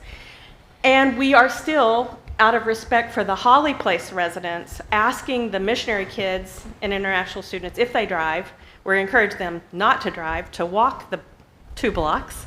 But if they drive because it's raining or storming or something, to park at the admissions parking lot, which is on Holly Place, and to basically walk across the empty fields to the, well, it's not even empty, it's like a lawn, to the, what will now be the All Nations home. So we're trying to make sure that we are honoring the neighborhood. The one resident who I think did position her concern, I wish she had come to us earlier because we could have stopped that strange parking. We could have made them park in admissions then long ago. We just didn't realize it was happening. And honestly, I don't drive down those streets all the time at night, so if I'd known, I would have addressed it earlier. But to your 2 questions, we will not allow, by lease, we're not allowing more than 2 cars to park in the driveway. Any additional residents who will be staying there and their guests would have to park in the new gravel lots that we're trying our best to not kill trees as we do that, because we know it's beautiful. And then for the residents on Holly Place, we're trying to make sure we protect them too, and make sure those students park it in the admissions parking lot. Any additional questions for me? Thank you, Kim. Madam Yes, Mayor. David. Kim, thank you for being here. I appreciate every time you come to our meetings. You are always helpful to educate us, and you're always respectful, and I appreciate it. The blue area on the north side of the map. Yeah. I wish we had a bigger, but that's where Holly Place is, right? Yes. That's the street that has Dr. Brown and. Yeah, so. Okay, the presidents used to live over there, right? Yes. Okay. This is the street. Okay. Down Holly Place. I was trying to get a reference, but yeah. Is the old president's house. Okay. It is blue as well. Okay. This is, it's kind of, the students call it Banana Manor. It's a kind of a yellow tan house Okay. right here. And then there's nothing here. I think there used to be some JV employees who lived here long ago, but there's nothing here, nothing here. This is a cul-de-sac. Right. So there's the Brown presidential Right. home, and then there's a house that has been in admissions, grad admissions. It's been IT at one point, and now it's student housing. And then there's residential homes here that JV doesn't own. I was just trying to get a reference because I remember where John and Stephanie lived. I just couldn't see it on the map. So, okay, all right. Now I have an idea. I appreciate it. Thank you. And the admissions parking lot is like right, Mhm. it's like right here. Mhm. It goes down in a gully, Mhm. and the presidential house is right beside it. So asking the missionary kids and international students to park in the admissions Right. parking lot will be easy. It's a for them. good-sized parking lot. It is. Yeah, yeah. Mhm. Well, you have come up with a good solution for this because I remember when we first were talking about it last year, and so I had a lot of the same questions brought up by other board members, but thank you. I feel more comfortable now. So We're trying to be a good neighbor. you are, and you always have tried to make sure people are accommodated, that because you are in the middle of other residences, and so, but you're also between a rock and a hard place with as many students as are wanting to come to JVU. So Which is a blessing. it is a blessing, but when you're, at the top of the list by U.S. News and World Report, you're going to get more students. So it's a difficult but a good problem to have. So I appreciate the work you're doing. Thank you, Kim. Betsy? Madam Mayor, and I do appreciate everything.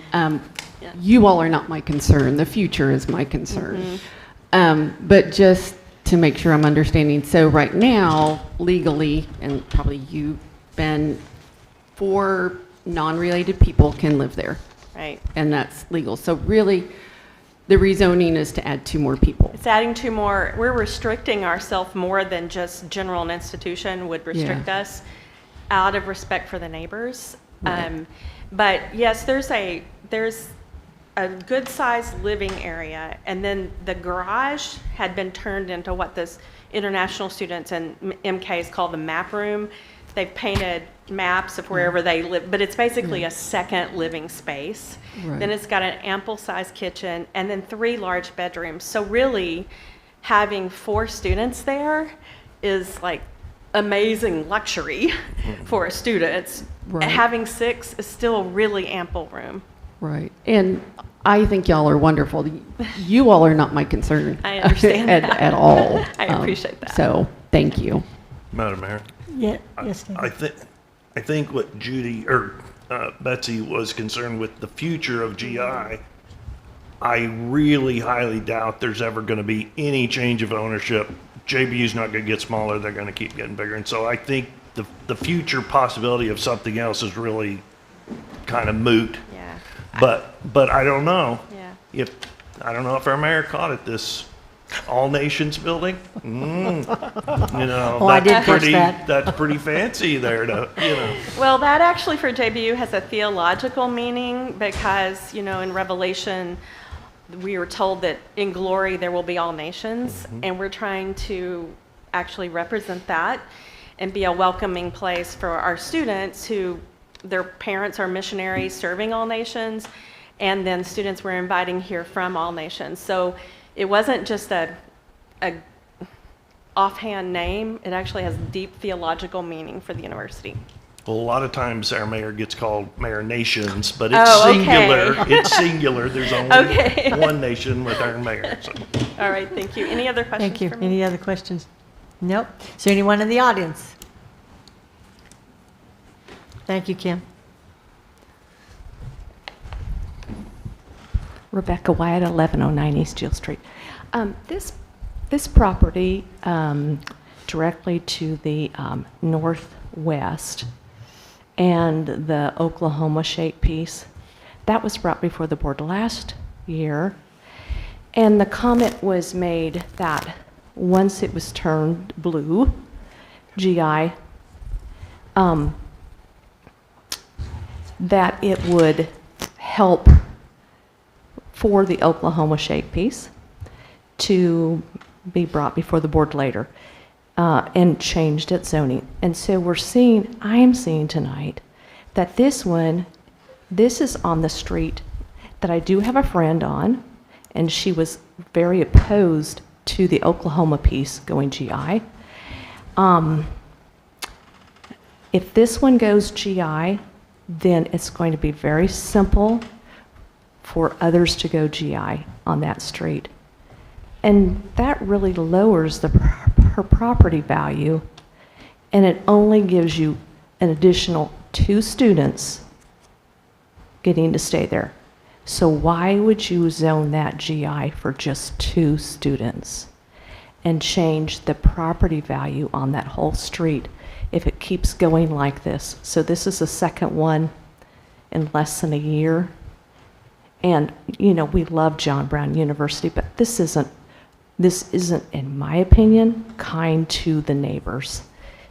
And so I know people don't probably want to say, you know, something negative, but once this is rezoned, we've talked about this so many times, once this is rezoned, you can't take it back.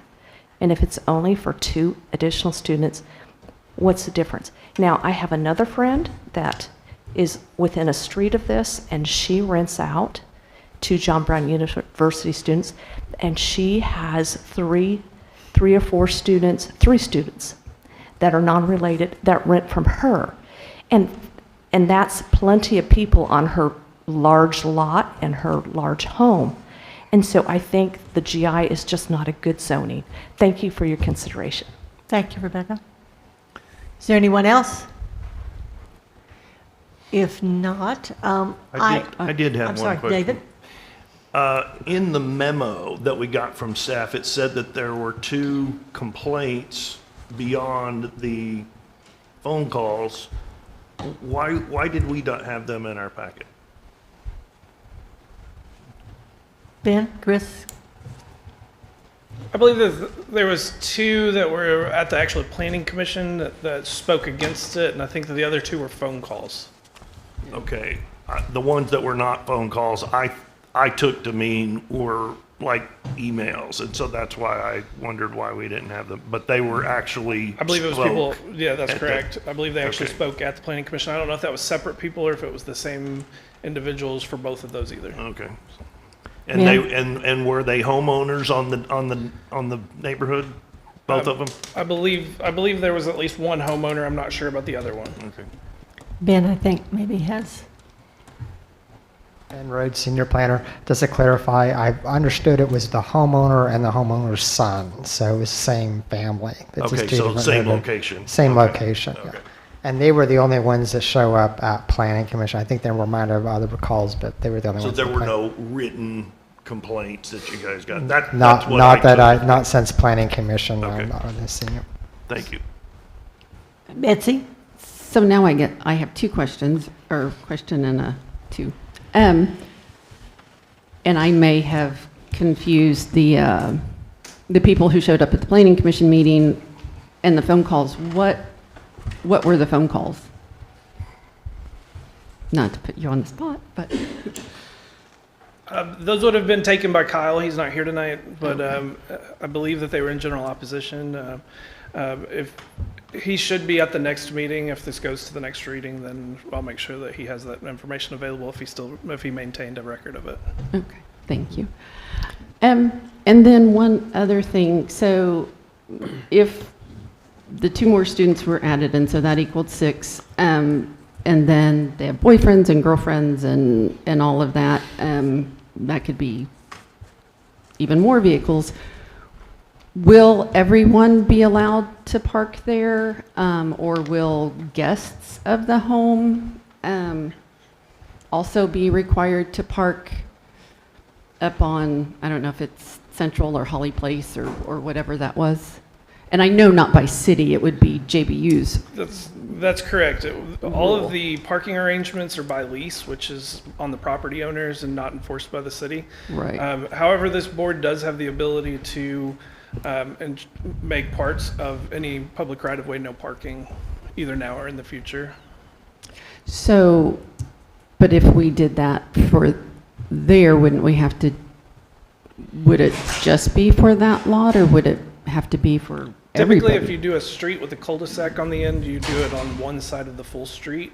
Okay. On an older neighborhood, I don't know if they have mailboxes on one side or the Yeah. other, but it's typically on the side that has mailboxes would be no parking.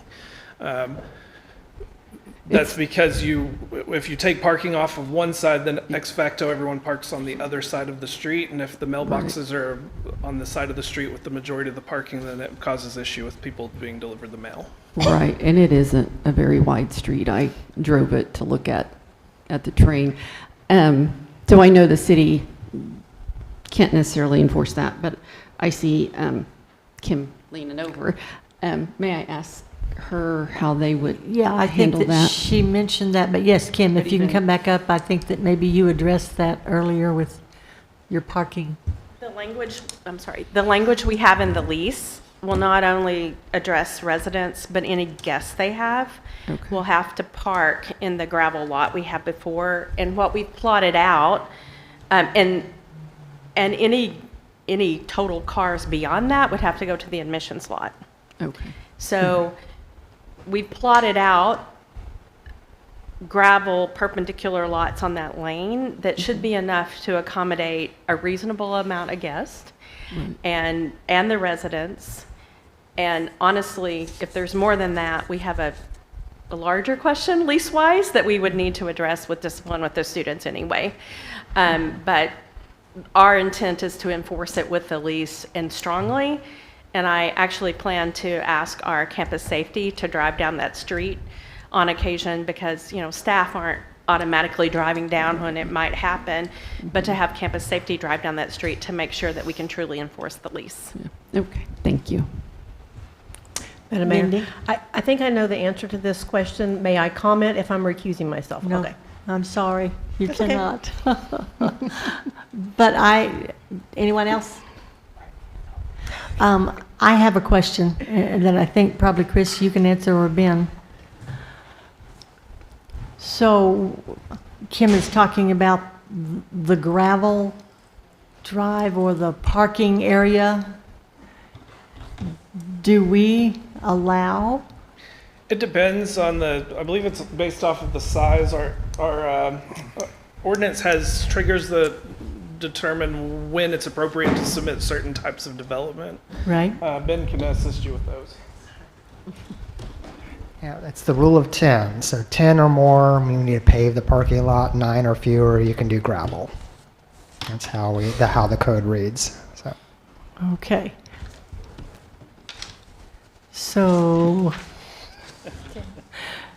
So if they can't have more than, you said 9, if there's 10 or more, it has to be paved? According to our ordinance, According yes. to our ordinance, then if we have more than 9 students parking in that area, they're going to be required to pave it? I mean, I just want clarification here up front while we're talking about this. The literal interpretation of the ordinance is if they have more than 9 vehicles, it would need to be a paved parking lot. Okay. Thank you. And Chris? Madam Mayor, I'd also just remind you the 2 parking spaces at the location itself, plus the off-site parking that would be at the admissions office. Okay. Okay. So then we're probably not going to have more than 9. But I just wanted to make sure up front we talk about that, okay? That's why I'm bringing it up, because I don't want us to think that we're going to be able to do that, and then all of a sudden we get into this and we've approved all of this, and we can't have the gravel drive that you all are wanting. So that's why I'm asking for clarification now at the first reading. So thank you very much. I appreciate that. With that, I will ask then, do I have a motion to place ordinance 26-14 on its first reading, suspending the rules and reading by title only? So moved. Second. We have a motion and a second. Madam Mayor, I Yes, will David. just clarify, anyone who is not voting, it's abstain, and you must give the reason when it's time to vote. Not recused, but abstain with a reason. And she gave us her reason up front that she was an employee of John Brown, so she has done that. Roll call. Okay. Wiles, No. Blair, No. Rissler, Yes. Carroll, Yes. Burns, Yes. Allen, Yes. and Thank you. do I add? No. Thank you. She has recused for the reasons she stated that she is an I'm employee. abstaining Yes. because I am an employee of John Brown Yes. University. So that motion is approved by a 4-2 vote. Do we have to have it read if it's not 5? Or is it only a matter of the ratio? I think So last Heather? year it came up. Well, we've talked about this Yeah. before, but since she If you don't have 5, is that? right, if we don't is that have right? 5, and because she abstained, we only have the 4. what I It was is, worried about. it's approved, but Scott, you will need to read the whole thing. Whole thing.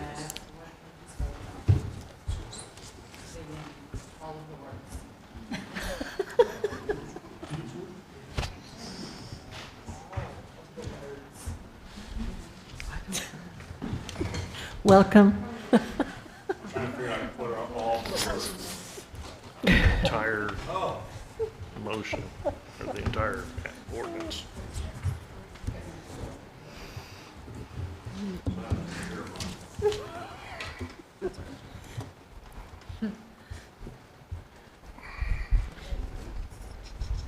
Here, so. Read the whole ordinance? Yes, well, it's just here, but all of it, you can't just read the title. So you want me to read the title as well? Yes, Okay. ordinance number, blah, blah, blah. We're going to break him in right. We ready? We're ready. We could be here a while. Let's see. Ordinance number 26-14, an ordinance amending sections 35-185 of the Siloam Springs Municipal Code, City Zoning Map, rezoning from R2 to G1 property located at 1613 West Alpine Street. Whereas the landowner, John Brown University, has requested that the below described land be changed from the present zoning district of R2 residential medium to G1 general industrial, or GI, sorry. And whereas the public hearing of the proposed change was held on the 9th day of June 2026 before the Siloam Springs Planning Commission after proper notice required by law. And whereas after receiving and considering a staff report, a motion recommending approval of rezone was passed by the Planning Commission. And whereas upon review and deliberation, it appeared that the zoning changes in the best interest of the city of Siloam Springs now therefore be ordained by the Siloam Springs Board of Directors as follows. Section 1, description of the zoning map with city municipal code, section 35-185 is hereby amended to include within the GI zoning district the property located at 1613 West Alpine Street as shown in Exhibit A attached hereto, more particularly described as follows. Lot 2 in the west 20 feet of Lot 3 of Blackwell's revised subdivision, Siloam Springs, Benton County, Arkansas, as shown on plat recorded H at page 101, being more practically described as follows. Beginning at the northwest corner of said Lot 2, thence south 86 degrees 50 units 12 degrees 12 inches east 114.98 feet to an iron pin, thence 503 no SO I gotta blow this up south 03 degrees 03 feet 12 inches west, 136.53 feet to an iron pin in the north right of the way line of the West Alpine Street, thence along said north right of way line, north 82 degrees, 11 feet 41 inches west, 115.38 feet, thence leaving said north right of way line, north 3 degrees, 3 feet 12 inches east, 127.19 feet to the point of the beginning, containing .348 acres more or less and subject all easements of record. Section 2, conflict with other ordinances or codes. Our ordinances, resolutions, or parts of ordinance or resolutions of the city of Siloam Springs, Arkansas is in conflict with the provisions of this ordinance are hereby repealed to the extent of such conflict. Section 3, severability. Should any word, phrase, or sentence of this ordinance be held by a court of competent jurisdiction to be illegal, void, unenforceable, or unconstitutional, then shall be severed from this ordinance, and the remainder of the ordinance shall remain in full and effect. Okay, that's it.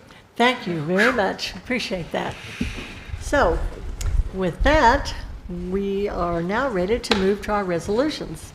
Resolution 13-26, Special Use Development Permit, 851 South Dogwood Street, Hulbert. Ben? Yes, thank you again, Madam Mayor. Ben Rhodes, Senior Planner.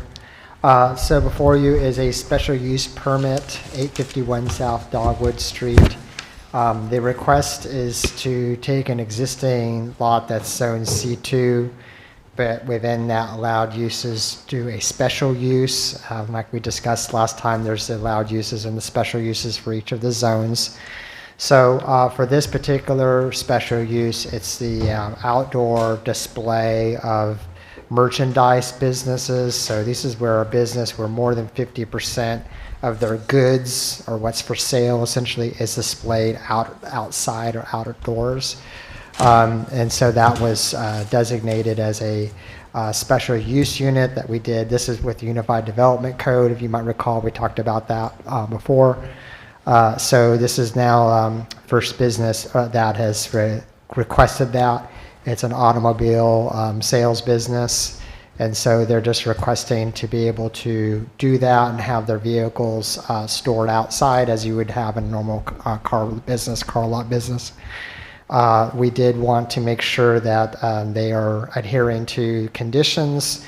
They're pretty standard, but essentially we just want to make sure that there's an ADA parking for handicap per federal law, and also that the subject property have the minimum number of customer and employee parking spaces as prescribed by code. So that would be based off of just how large that building is and making sure they have enough for their salespeople and for customers coming to look for a new vehicle. And with that, we're available for any questions. Thank you. Thank you, Ben. Directors, comments, questions? Madam Mayor? Yes, Betsy. So I drove, I just lost my agenda and my map. So I drove by to look at it, and the property directly north of it appears to be Sater Mortgage Company. And then but it says in here the property is directly to the north. But then there's this little parking lot, and I saw 2 cars with for sale signs. I believe there was an existing auto sales business that was grandfathered in, or was previously allowed under the old ordinance that's there. And so this is just coming into the south of that, is my understanding. So there already is a business there in operation to the north. And this is to the south of that existing business where this is coming in. Okay. All right. Thank you. That's my understanding. I mean, we have the applicant here too that can explain that. Thank you, Ben. Anyone else? Yes, Ben, Yes, I have a Reed. question of you on that. And Arthur might be able to help with this. But this is for the sale of automobiles, but it's not for the repair of automobiles. Not my understanding, no. This is for sale, pre-owned vehicle sales. Okay. So there won't be cars jacked up with tires gone or anything like that? Not my understanding, yeah. Okay, thank you. Directors, anyone else? Madam Mayor? Yes, Brad. So this is a tough street to keep a business on. If you've ever monitored this street, there's been a lot of turnover, but it makes sense, and the grease pig is close by, so that kind of ties in with the whole thing. And I'm just always happy to see when we have infill, small businesses tough enough and have entrepreneurs willing to invest in these type of existing buildings is encouraging. Thank you. Thank you. Anyone else? Thank you, Ben. So, Arthur, I'll ask if you want to come up and answer any questions or have any comments for the board. Sure do. Yeah. Arthur Holbert, 20705 Highway 16. And it's great to see you guys. It's been about a year since I've been up here. So basically it's a building that I bought from the school. It was the Silent Springs Administration building. It's on Dogwood Street. It's visible from 412. I've had a business there for about a year and a half. Someone wanted to lease it. They signed a 1-year lease. They wanted to put in some used cars there. I was like, well, I'll look to my right, and there's people selling used cars to the right, and I look to the left, and people are doing oil changes. So I thought it would be appropriate, and then found out that I needed to do a special use permit. And I want you to know that everyone at Community Development was fantastic. I'd never been through that process before, but I did it, and we're here. And if you vote yes, thank you, and if you vote no, I understand. So I respect that. And once again, this is just a piece of property that I own, that there's a tenant that has signed a 1-year lease. And if they're not able to do it, then we'll have to address that. But thank you very much for your time. Thank you, Arthur. Directors, any comments or questions for Arthur? Yes, David, and then I'll come to you. Okay. So Arthur, you're not gonna be actually, if I pull up, you're not gonna run out and say, No, I'm not selling cars out of there. So I've got a car that just came in yesterday that I think you need to drive. if you need therapy, I probably would do therapy on you. That's kind of the nature of company have. I might if you're looking at a car. I think Director Burns had a question, or someone had a question. They're not doing oil change. It's not jacked up cars. It's basically selling used cars, just like what's just to the north of it. Okay, thanks. And you're right, Sager, and Director Blair was correct. There is Sager Mortgage that is there, and basically they have multiple tenants in that building, one of which they have, and they usually have 4 or 5 cars that's for sale there. And I'm not. And she's right. I'm not against it. I'm just trying to understand. I was a little confused when I drove by it today because it's not real big. You're right. That too. But I figured if they want to rent it. So on the north side of Sater's, is that the Yes. used car lot? Yes. Okay. And then there's Sater's, and then there's your Yes. place. Okay. It's all the same property. Oh, okay. It is the same property. and forgive if I'm speaking out of, to Director Blair, that is the same property as the Seder piece of property, so that Got it. is the adjoining lot. There's Okay. not a space between the two. Okay, that's what, I just wanted clarification, No, so. great question. I appreciate it, thank you. I understand a yes, I understand a no. Thank you for your time. Any other questions? Directors, any other questions? Thank you, Arthur. Thank you. Appreciate it very much. Is there anyone else in the audience that would like to address this resolution? Well, I'm disappointed. I thought he was going to be running out to sell me a car. No, I don't believe so. If no other comments, then I will ask, do I have a motion to approve Resolution 13-26 with the listed conditions? So moved. Second. We have a motion and a second. Roll call. Wiles, Yes. Blair, Yes. Rissler, Yes. Carroll, Yes. Burns, Yes? Allen, Yes. Hunt. Yes. Thank you. Thank you. Motion is approved. And again, thank you, Arthur. With that, we will move into our administrator's report. Scott, you have the Thank you, floor. Mayor. Mhm. And we'll always invite Arthur and Deb back to say great things about staff, so they're welcome to do that. A couple things, purchases in excess of $30,000. We had two items. One is $38,794. We resurfaced our maintenance shop floor, which was in bad need. We needed to do that. And second, we had some repairs to one of our ambulances that totaled $38,703.34. So those are our two purchases over $30,000. So I'm excited to talk about several announcements tonight or messages. First, Mayor, I don't know if you want to say anything, but if you want to hold up the proclamation that we are now the official capital for Arkansas for the rest of the year, or just that day. Or something like Yeah. that, yeah. The rest of our lives.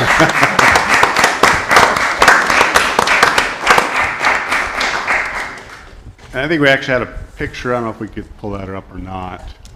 Maybe not. It's a great picture. If you great want to see, you picture. can reach out to me. We're appreciative for all those that helped work. There it is, right there.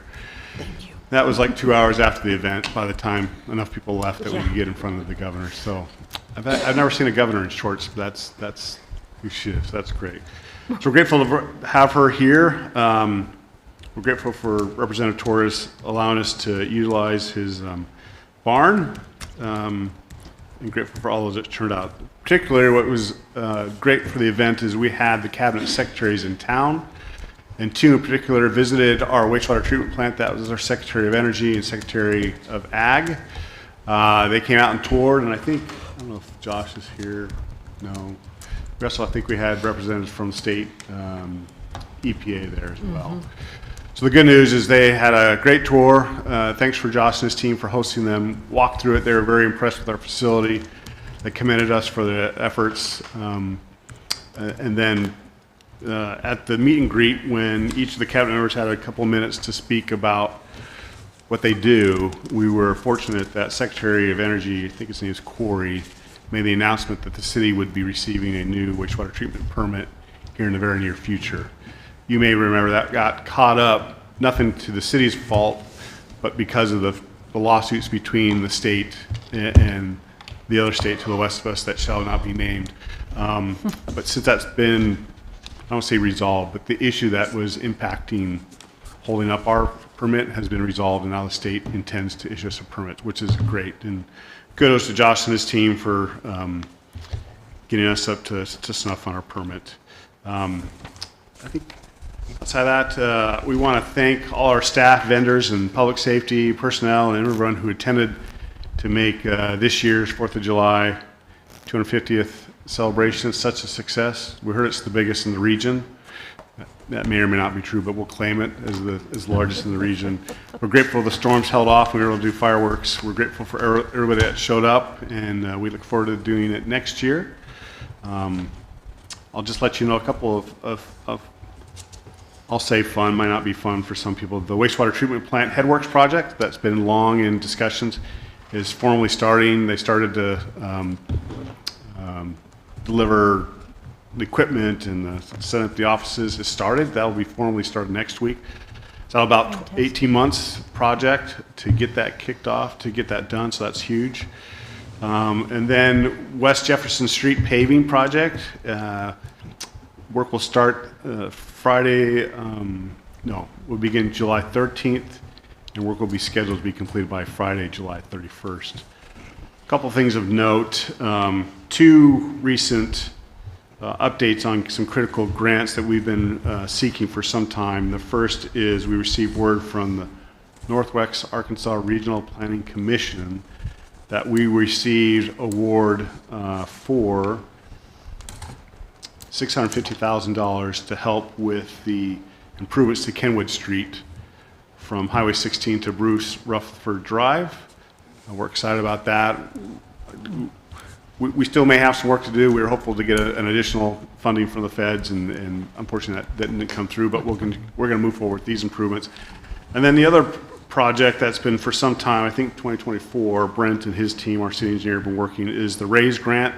You may or may not remember it. This is the grant that the feds preliminarily have approved us for $11.55 million that would improve or basically rehab, maybe even totally rebuild the bridge at Main Street and Sager Creek, and then improving Main Street hopefully all the way out to Lincoln, which would include bike lanes, and we'll make sure those are safe for bike people to utilize. And so we've had some recent discussions with our congressional leaders who've helped, we'll call it shake the trees in DC, and we've got some prompt response, and so hopefully in the very near future we'll be able to come back and say we got final award on that process. So let me see. I want to invite our city attorney to take a moment here and give us a brief update on the lawsuit that has been filed against the city. Just so you all know, just where we are, the complaint you all know was filed by Mud Puddle Investments and a co-plaintiff whose name I can't remember off the top of my head. But we have answered the lawsuit. We filed our answer. We have also filed a motion to bifurcate the administrative appeal from the remaining claims that were asserted in the lawsuit. I anticipate that will probably be granted. And then we also filed a pretty comprehensive motion to dismiss that hopefully will dispose of a lot of the claims that were asserted outside of the administrative appeal. And hopefully we can parse that down a little bit. So we're just waiting on a response from the plaintiffs to those motions that we filed. Those have not been filed yet. And then this morning, a motion to intervene was filed by the airport, a nonprofit associated with the airport. I had a chance to briefly look over it this afternoon. I haven't done a lot of in-depth research on the claims that were asserted in the motion to intervene. My initial thought is I don't think that it affects our position, the city's position, a whole lot. There may be a few things that we want to try to limit with respect to the allegations that are made in the motion to intervene, but I'm going to be doing some more research on that and looking into that, but that's where we are. I did speak with the judge's trial court, or the trial coordinator today, and the earliest we could be expected to be on a trial docket would be March of next year. Getting a first out trial setting that soon is probably not likely. So, I mean, we're probably realistically looking, fall of next year before the administrative appeal even would probably be heard. So just so you kind of know a timeline, that's kind of what we're looking at. So we're just in a little bit of a holding pattern right now. There's not a whole lot to do until we see responses from the plaintiffs to our motions and then get rulings on those from the judge. So if you have any questions, let me know. Madam Mayor. Yes. So that outside group filed the motion to intervene today.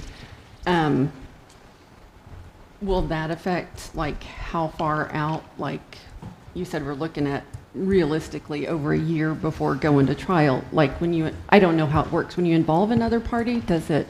I don't think so, because what they are doing, they'd be an intervener has to step in the shoes of one of the parties that are already in the lawsuit.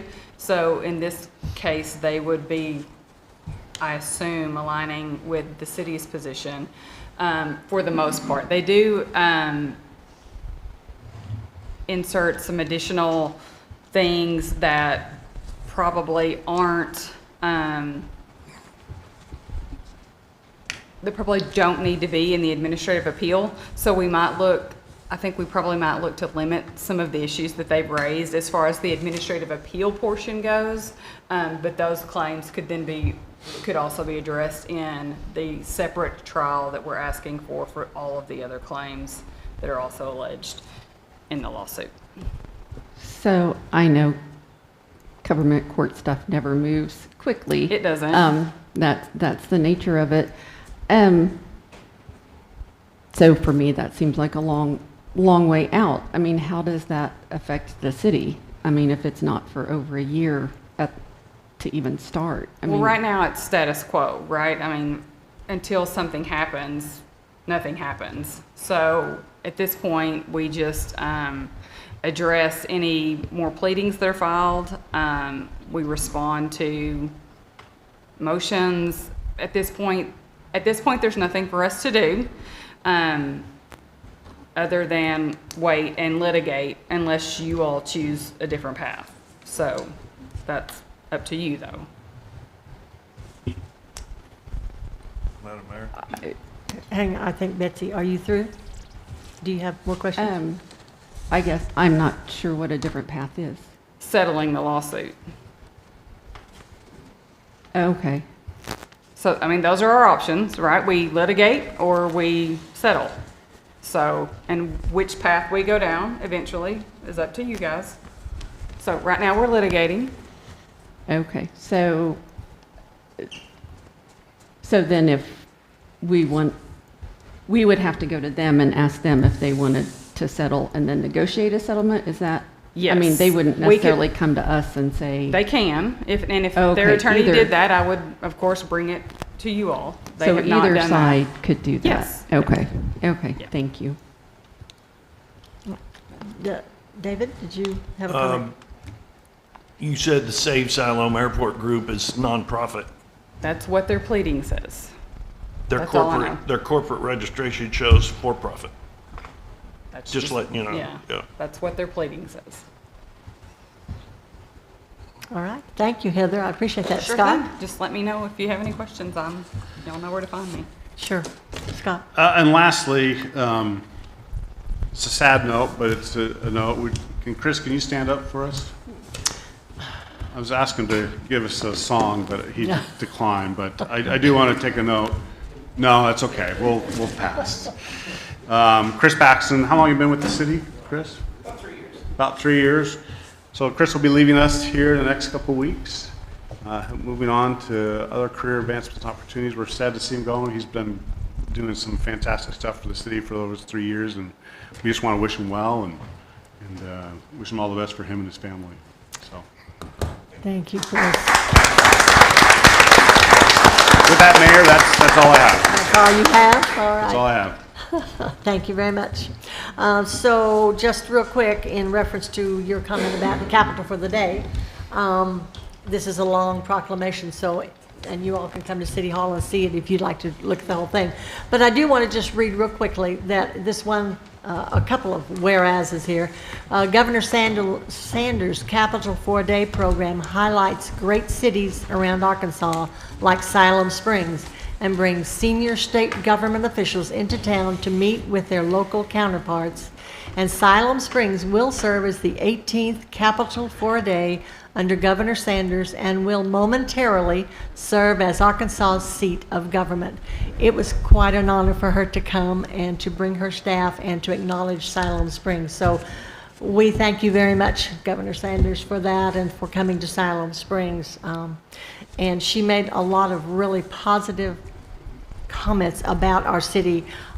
She's never seen Siloam Springs before, so she was very impressed, and that's because of our staff and our citizens. So thank you all for making Siloam Springs the great city that it is. Just a real quick heads up or a thank you to Josh and his staff for the headworks. We've been talking about that. We've been needing that to be done, and they have done a fantastic job of putting things together and getting things moving. And so we appreciate that. And Scott, you have something to add to that? I just want to, the city, I've only been here a month, so I can't claim any of this, but this city has done a tremendous job to make sure our water and wastewater systems are up to what we need. And Josh and I met with a group today that's looking at how to maybe potentially talk about regionalism, about how to solve some of these issues. Our position is in far better position than most of our partners in the Northwest Arkansas area. So it's a commendation to our staff and to this board who invested at the appropriate times in our water and wastewater systems. So that's not something you want to go over lightly. There are many cities that would be delighted to have the capabilities we have versus the situations they're facing and the financial impacts they may have. So kudos to the city. Absolutely. Our citizens can be proud of their staff and the job that they're doing to keep them, making sure that they have the things that they need. The infrastructure is good, and we can continue to grow and be the great city that we are. So yes, absolutely is. We are very blessed. The other thing is thank you all for attending the block party, for all those, the staff and everyone that contributed to that. There was a lot of hours of hard work and preparation that went into that. I thought it was great. I enjoyed the fireworks, and I hope all of our citizens did too. It was pretty spectacular, I thought. And just one more thing, the city received an email from Clint O'Neill, who is the executive director for the Arkansas Economic Development Commission. They are taking applications for cities to have opportunity zone nominations. So there would be portions of our city that could receive funds as an opportunity zone. However, while it's good that we have an opportunity to get funds, they gave us a map outlining the cities that would qualify, and Siloam Springs is not eligible because we do not qualify as a low-income community. So I think that's something for us to be proud of. I mean, yes, there's money out there to do these things, but we are not considered in that group, and I think that speaks well of our city and our citizens and the growth that we have now going on. We're moving forward and upward. So I wanted to share that with the board and with our citizens that Siloam's doing good. Siloam's doing good. So with that, I'm going to come to the directors, and Mindy, we will start with you, and David, end with you. Okay, thanks. First, thank you, Heather, for that update. Appreciate that. Thank you, Chris, for your service at the city for the last couple of years, and best wishes as you move on to your next destination. Thank you to the staff and vendors and everybody that was mentioned to put on the block party. I wasn't here this weekend, but I heard great things about it. I heard there was good attendance, and I know you had weather issues again. Even though I wasn't in town, I was still kind of keeping in touch because I kept getting the notifications about the storm coming in. So I was kind of following Facebook to find out, what was going on. But I heard it was a really good display. Glad to hear about that RAISE grant and that we're moving forward with that. That's something that we've been looking forward to for a while, and even more than getting the grant is using the grant to really bring a nice entrance into downtown Siloam from 412. So I think that's going to be great. We had a couple of people tonight commend our staff, and not only do I just want to appreciate the staff myself, it's always good to hear that, but it's so easy to concentrate on the negative things. And so for you citizens who come and tell us about the positive experiences you've had, that's just very encouraging, and I appreciate that. I know the staff appreciates that. So thank you for sharing.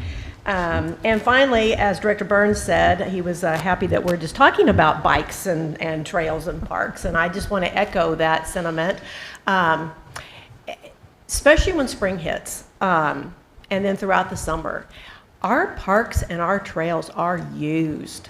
I get out on them a lot myself, and I see a lot of people on those trails from every demographic. I love that as well. So going down to the park, I come Benton Street to, well, not so much now that we're meeting at the library. When we met at City Hall, I always drove Benton Street, and it was so fun when the weather got good because the park was just full of people. You've got people at the dog park, you've got skaters, you've got basketball. I mean, the basketball courts were full. Of course, pickleball is all full, but we have a lot to be thankful for with our parks and trails, and we get a lot of use out of them. So I think the more we can focus on making sure we maintain those well, I think the better off we are as a community.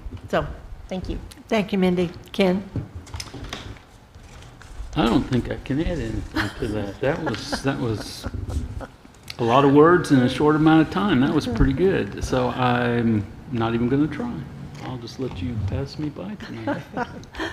Thank you very much, Ken. Betsy? It's that time of year when it's hot, it's humid. So don't forget to check on the elderly, pets, make sure they have plenty of water, shade, things like that.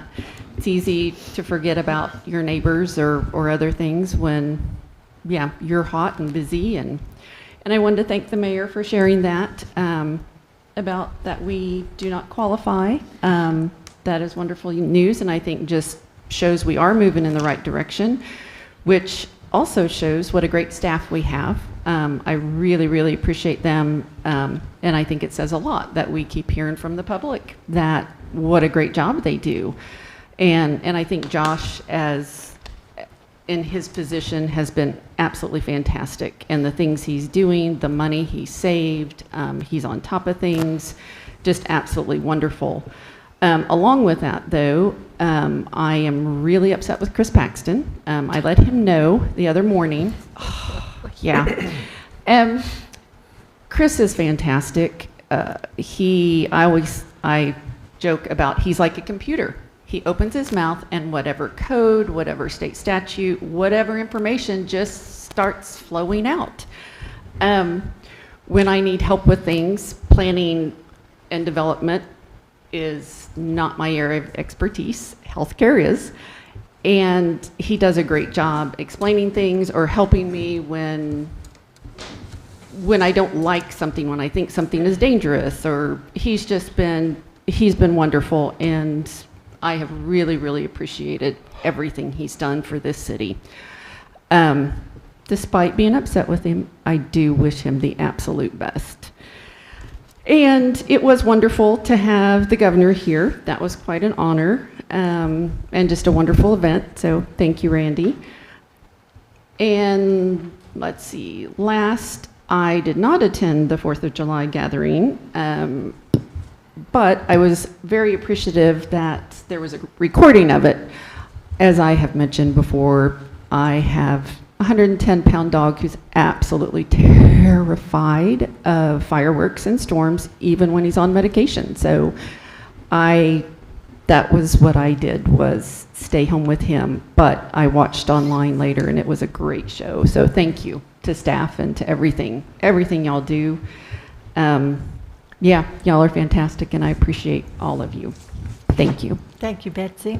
Lisa? No comment. No comment.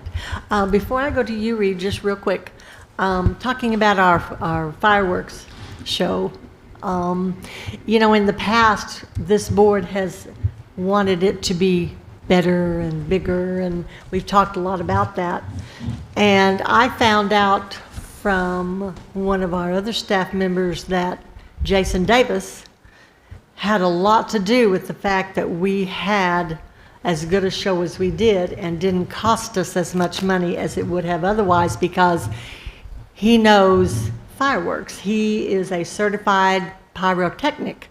So whenever they started talking about, well, we can do this if you want more, he said, no, we can do more. This is what we want. This is what we're talking about. So I think kudos to Jason that he had the knowledge to sit in that meeting and made sure that Siloam Springs got the best of what there was to offer. So I just want to make sure that we acknowledge that we do have staff members, that may not be their job, but they always step up to help make decisions and to make sure that the city is getting the best that we can get. And that's across the staff. The city is just so blessed. And one more thing, Chris, I, like Betsy, am very upset with you, but I do wish you well. I'm sure that you will do well wherever you go. You are a wealth of knowledge, and I know for a fact that while we were without an administrator and Christina stepped up, that you were a great support to her and helped her in a lot of ways. So I want to make sure that we give you the thanks that you deserve for doing that for us. So thank you, and we do wish you well. Yes. Reed? Thank you, Madam Mayor. Chris, thank you for your time. Your above and beyond was not unnoticed.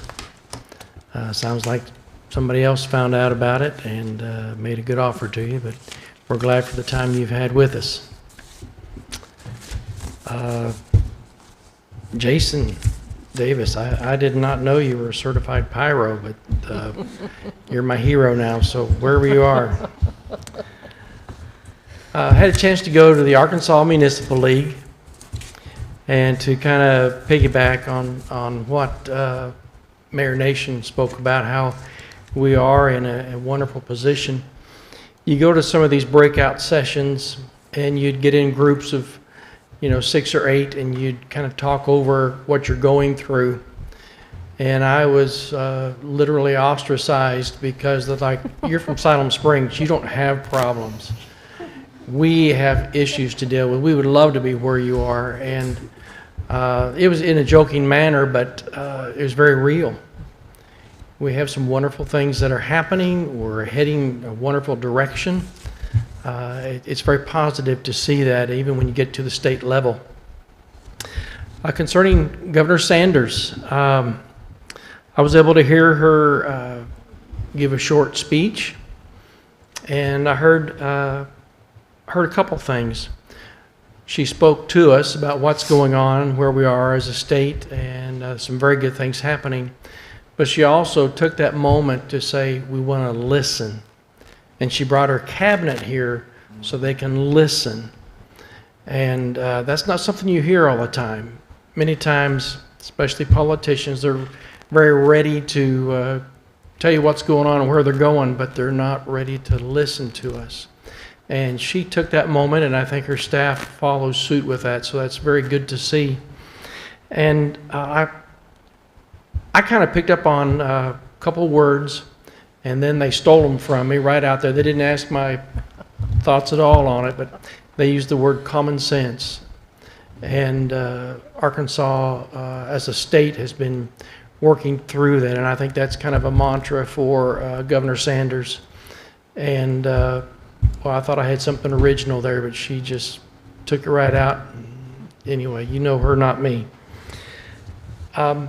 And I was also very appreciative of the collaboration that she spoke of for our community, but also Northwest Arkansas, for the state, and how we can work together.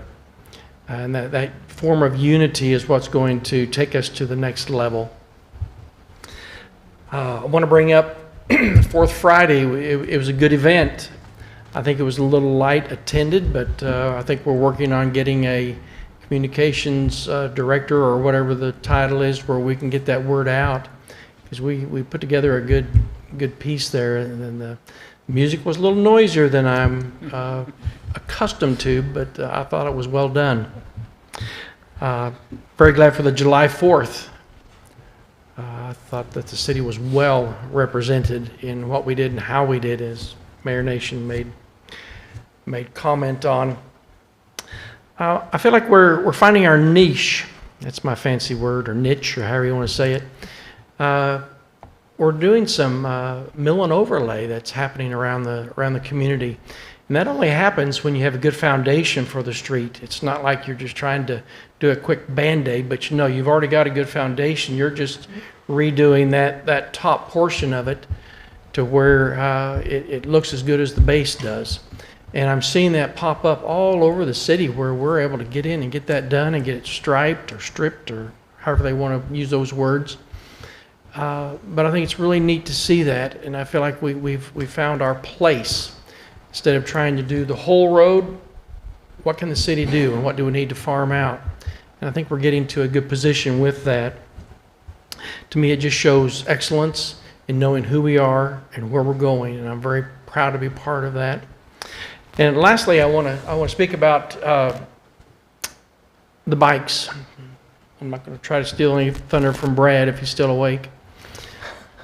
Haven't put him to sleep yet.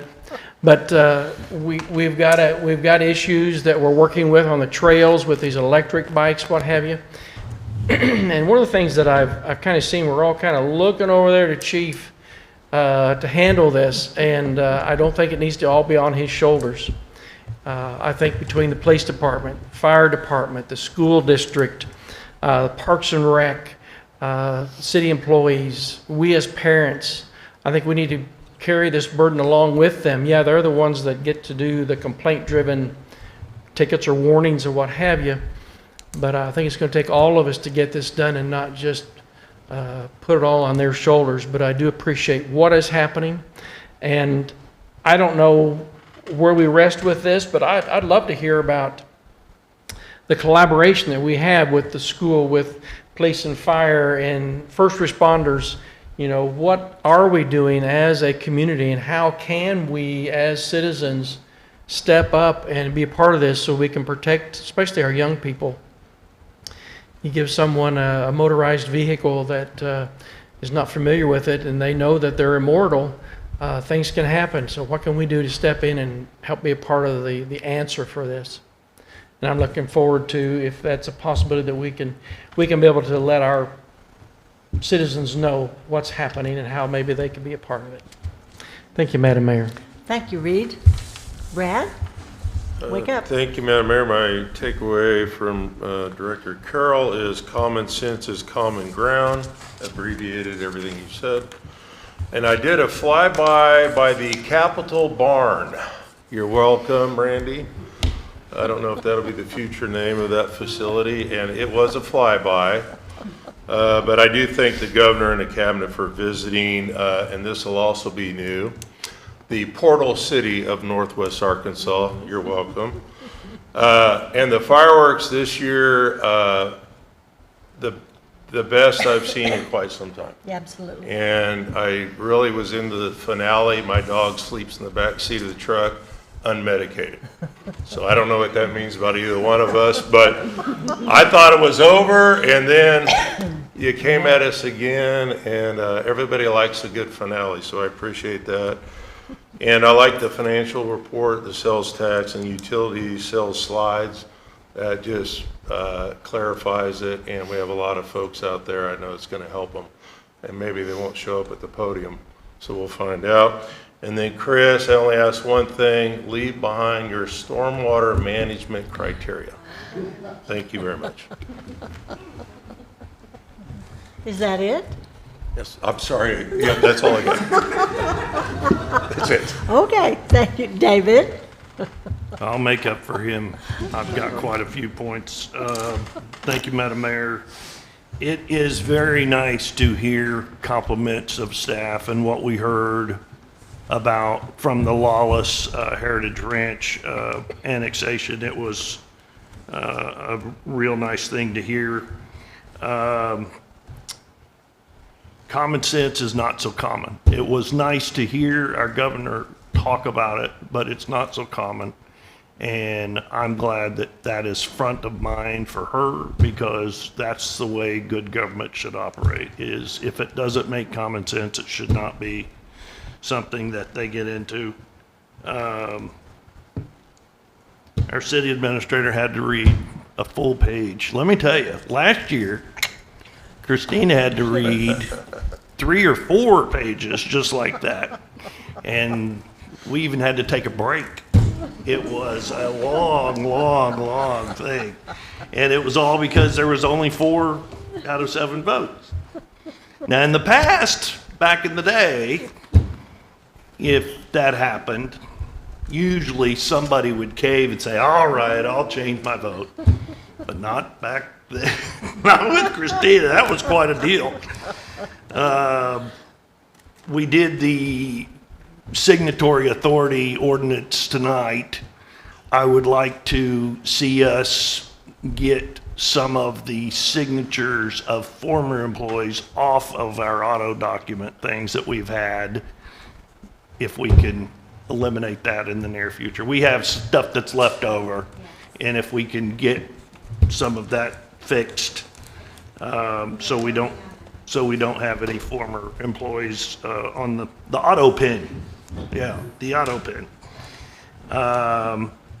I would like to readdress the fireworks ordinance. I would like us to revisit it because there's an awful lot of violations of our ordinance. It specifically states no shells at homes, lots of shells. Those are the ones that go up and are a massive explosion. That's what's usually done by the professionals. But they're able to be bought at the fireworks stands, and we have them going off all over town. Also violations of the dates that we have it limited to, and violations of the time. There are people I've heard complaints from, as well as myself, all night long, 3 days before it's allowed by law. So I think back in the day, we never had fireworks that could be shot off in the city limit. It was just that way. If you wanted to do them, you had to go outside the city limits. And if you wanted to go to a professional show, they had those too. And I'm not against whatsoever our city having a great show. But if I had my druthers, there's just too many people that I know that work hard in the day, and some of them go to sleep early, and there's seniors I get complaints about from them because of them trying to get rest, and then of course the pet owners. And we don't seem to take into account all these other citizens who are adversely affected by the enjoyment of people being able to shoot off fireworks in town that invariably never get cleaned up by the homeowner. I will say that the notification of Chris Paxton's resignation was a surprise, a disappointment to me, because I think he has done a fantastic job. I have a great respect for his vast knowledge of his work ethic. And he did carry a huge part of the burden helping Christina run our city. I don't think most citizens have a clue what all Chris does for, not just for the city, but for them, for the citizens as a whole. And so it will be a big loss. I'll just let you know. I mean, I think it will be the most affecting loss of a person to our city that we've had in a long, long time. But I wish him all the best in his future career, and my best to his family. I feel like I'm losing a friend here locally, just because it was always refreshing to get a true answer to a question that it was in that brain, the robot brain, that you could get something out of so quickly. I want to just give a little background. We've talked about our governor, Sarah Huckabee Sanders, being here. I don't think most people realize the connection that she is in office in a way because her dad was governor. And in a way, Mike Huckabee was in office because of a local man right here, Jonathan Barnett. And I know this because Jonathan Barnett was building my house when he and a few others in the state chose Mike Huckabee to run against Senator Dale Bumpers for the U.S. Senate in 1990 or 92, something like that. But it was a major effort, and as I told him, I said, Jonathan, Dale Bumpers is never going to leave unless he's going out in a coffin or he chooses to. He's there for good. He's never, and it was true, but it made a name for Mike Huckabee to run for lieutenant governor, and it was all thanks to Jonathan Barnett.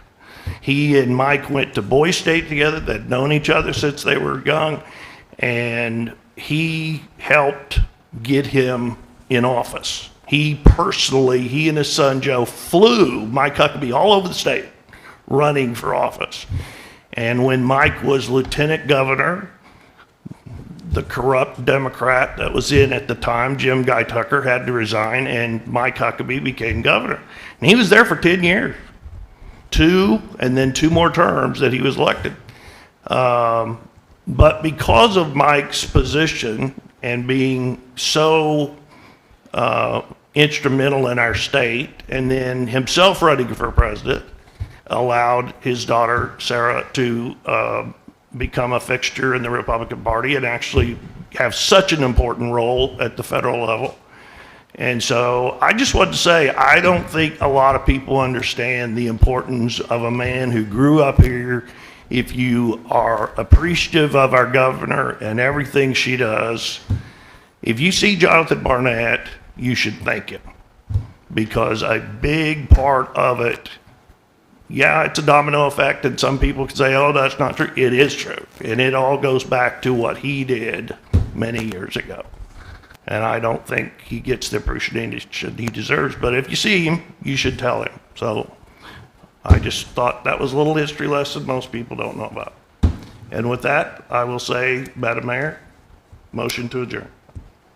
Before I ask for a second, just real quick, I just opened this and we received a letter from the Arkansas State Highway Commission, Mayor Nation.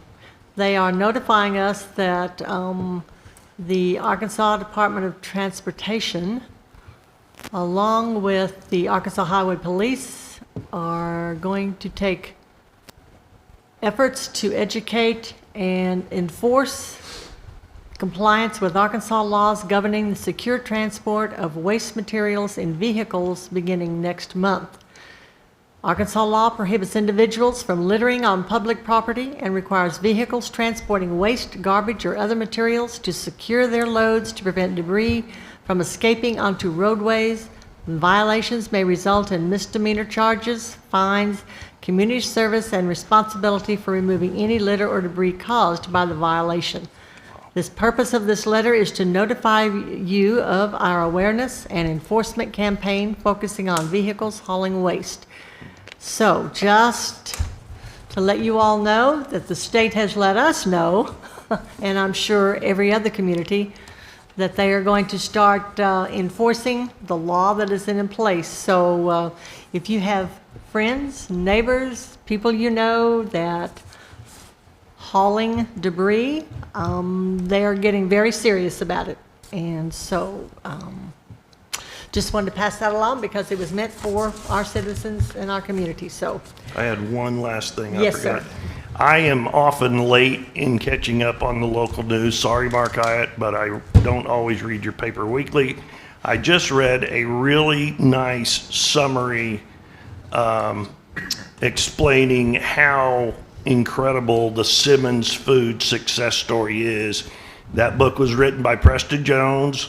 It is here at our library. If you want to check it out, you can educate yourself on how fortunate we have a family business that has affected so many around the world. And it's for sale at the museum. I can't think of the title, but I just know it was written by Preston Jones, and it is the Simmons Food success story. So I appreciate reading that, Mark, and I just encourage people to get the book. So thank you. thank you, David. So we have a motion to adjourn on the floor. Do I have a second? Second. All those in favor say aye. Aye. All those opposed, same sign. Thank you, ladies and gentlemen. We are adjourned. I gotta go.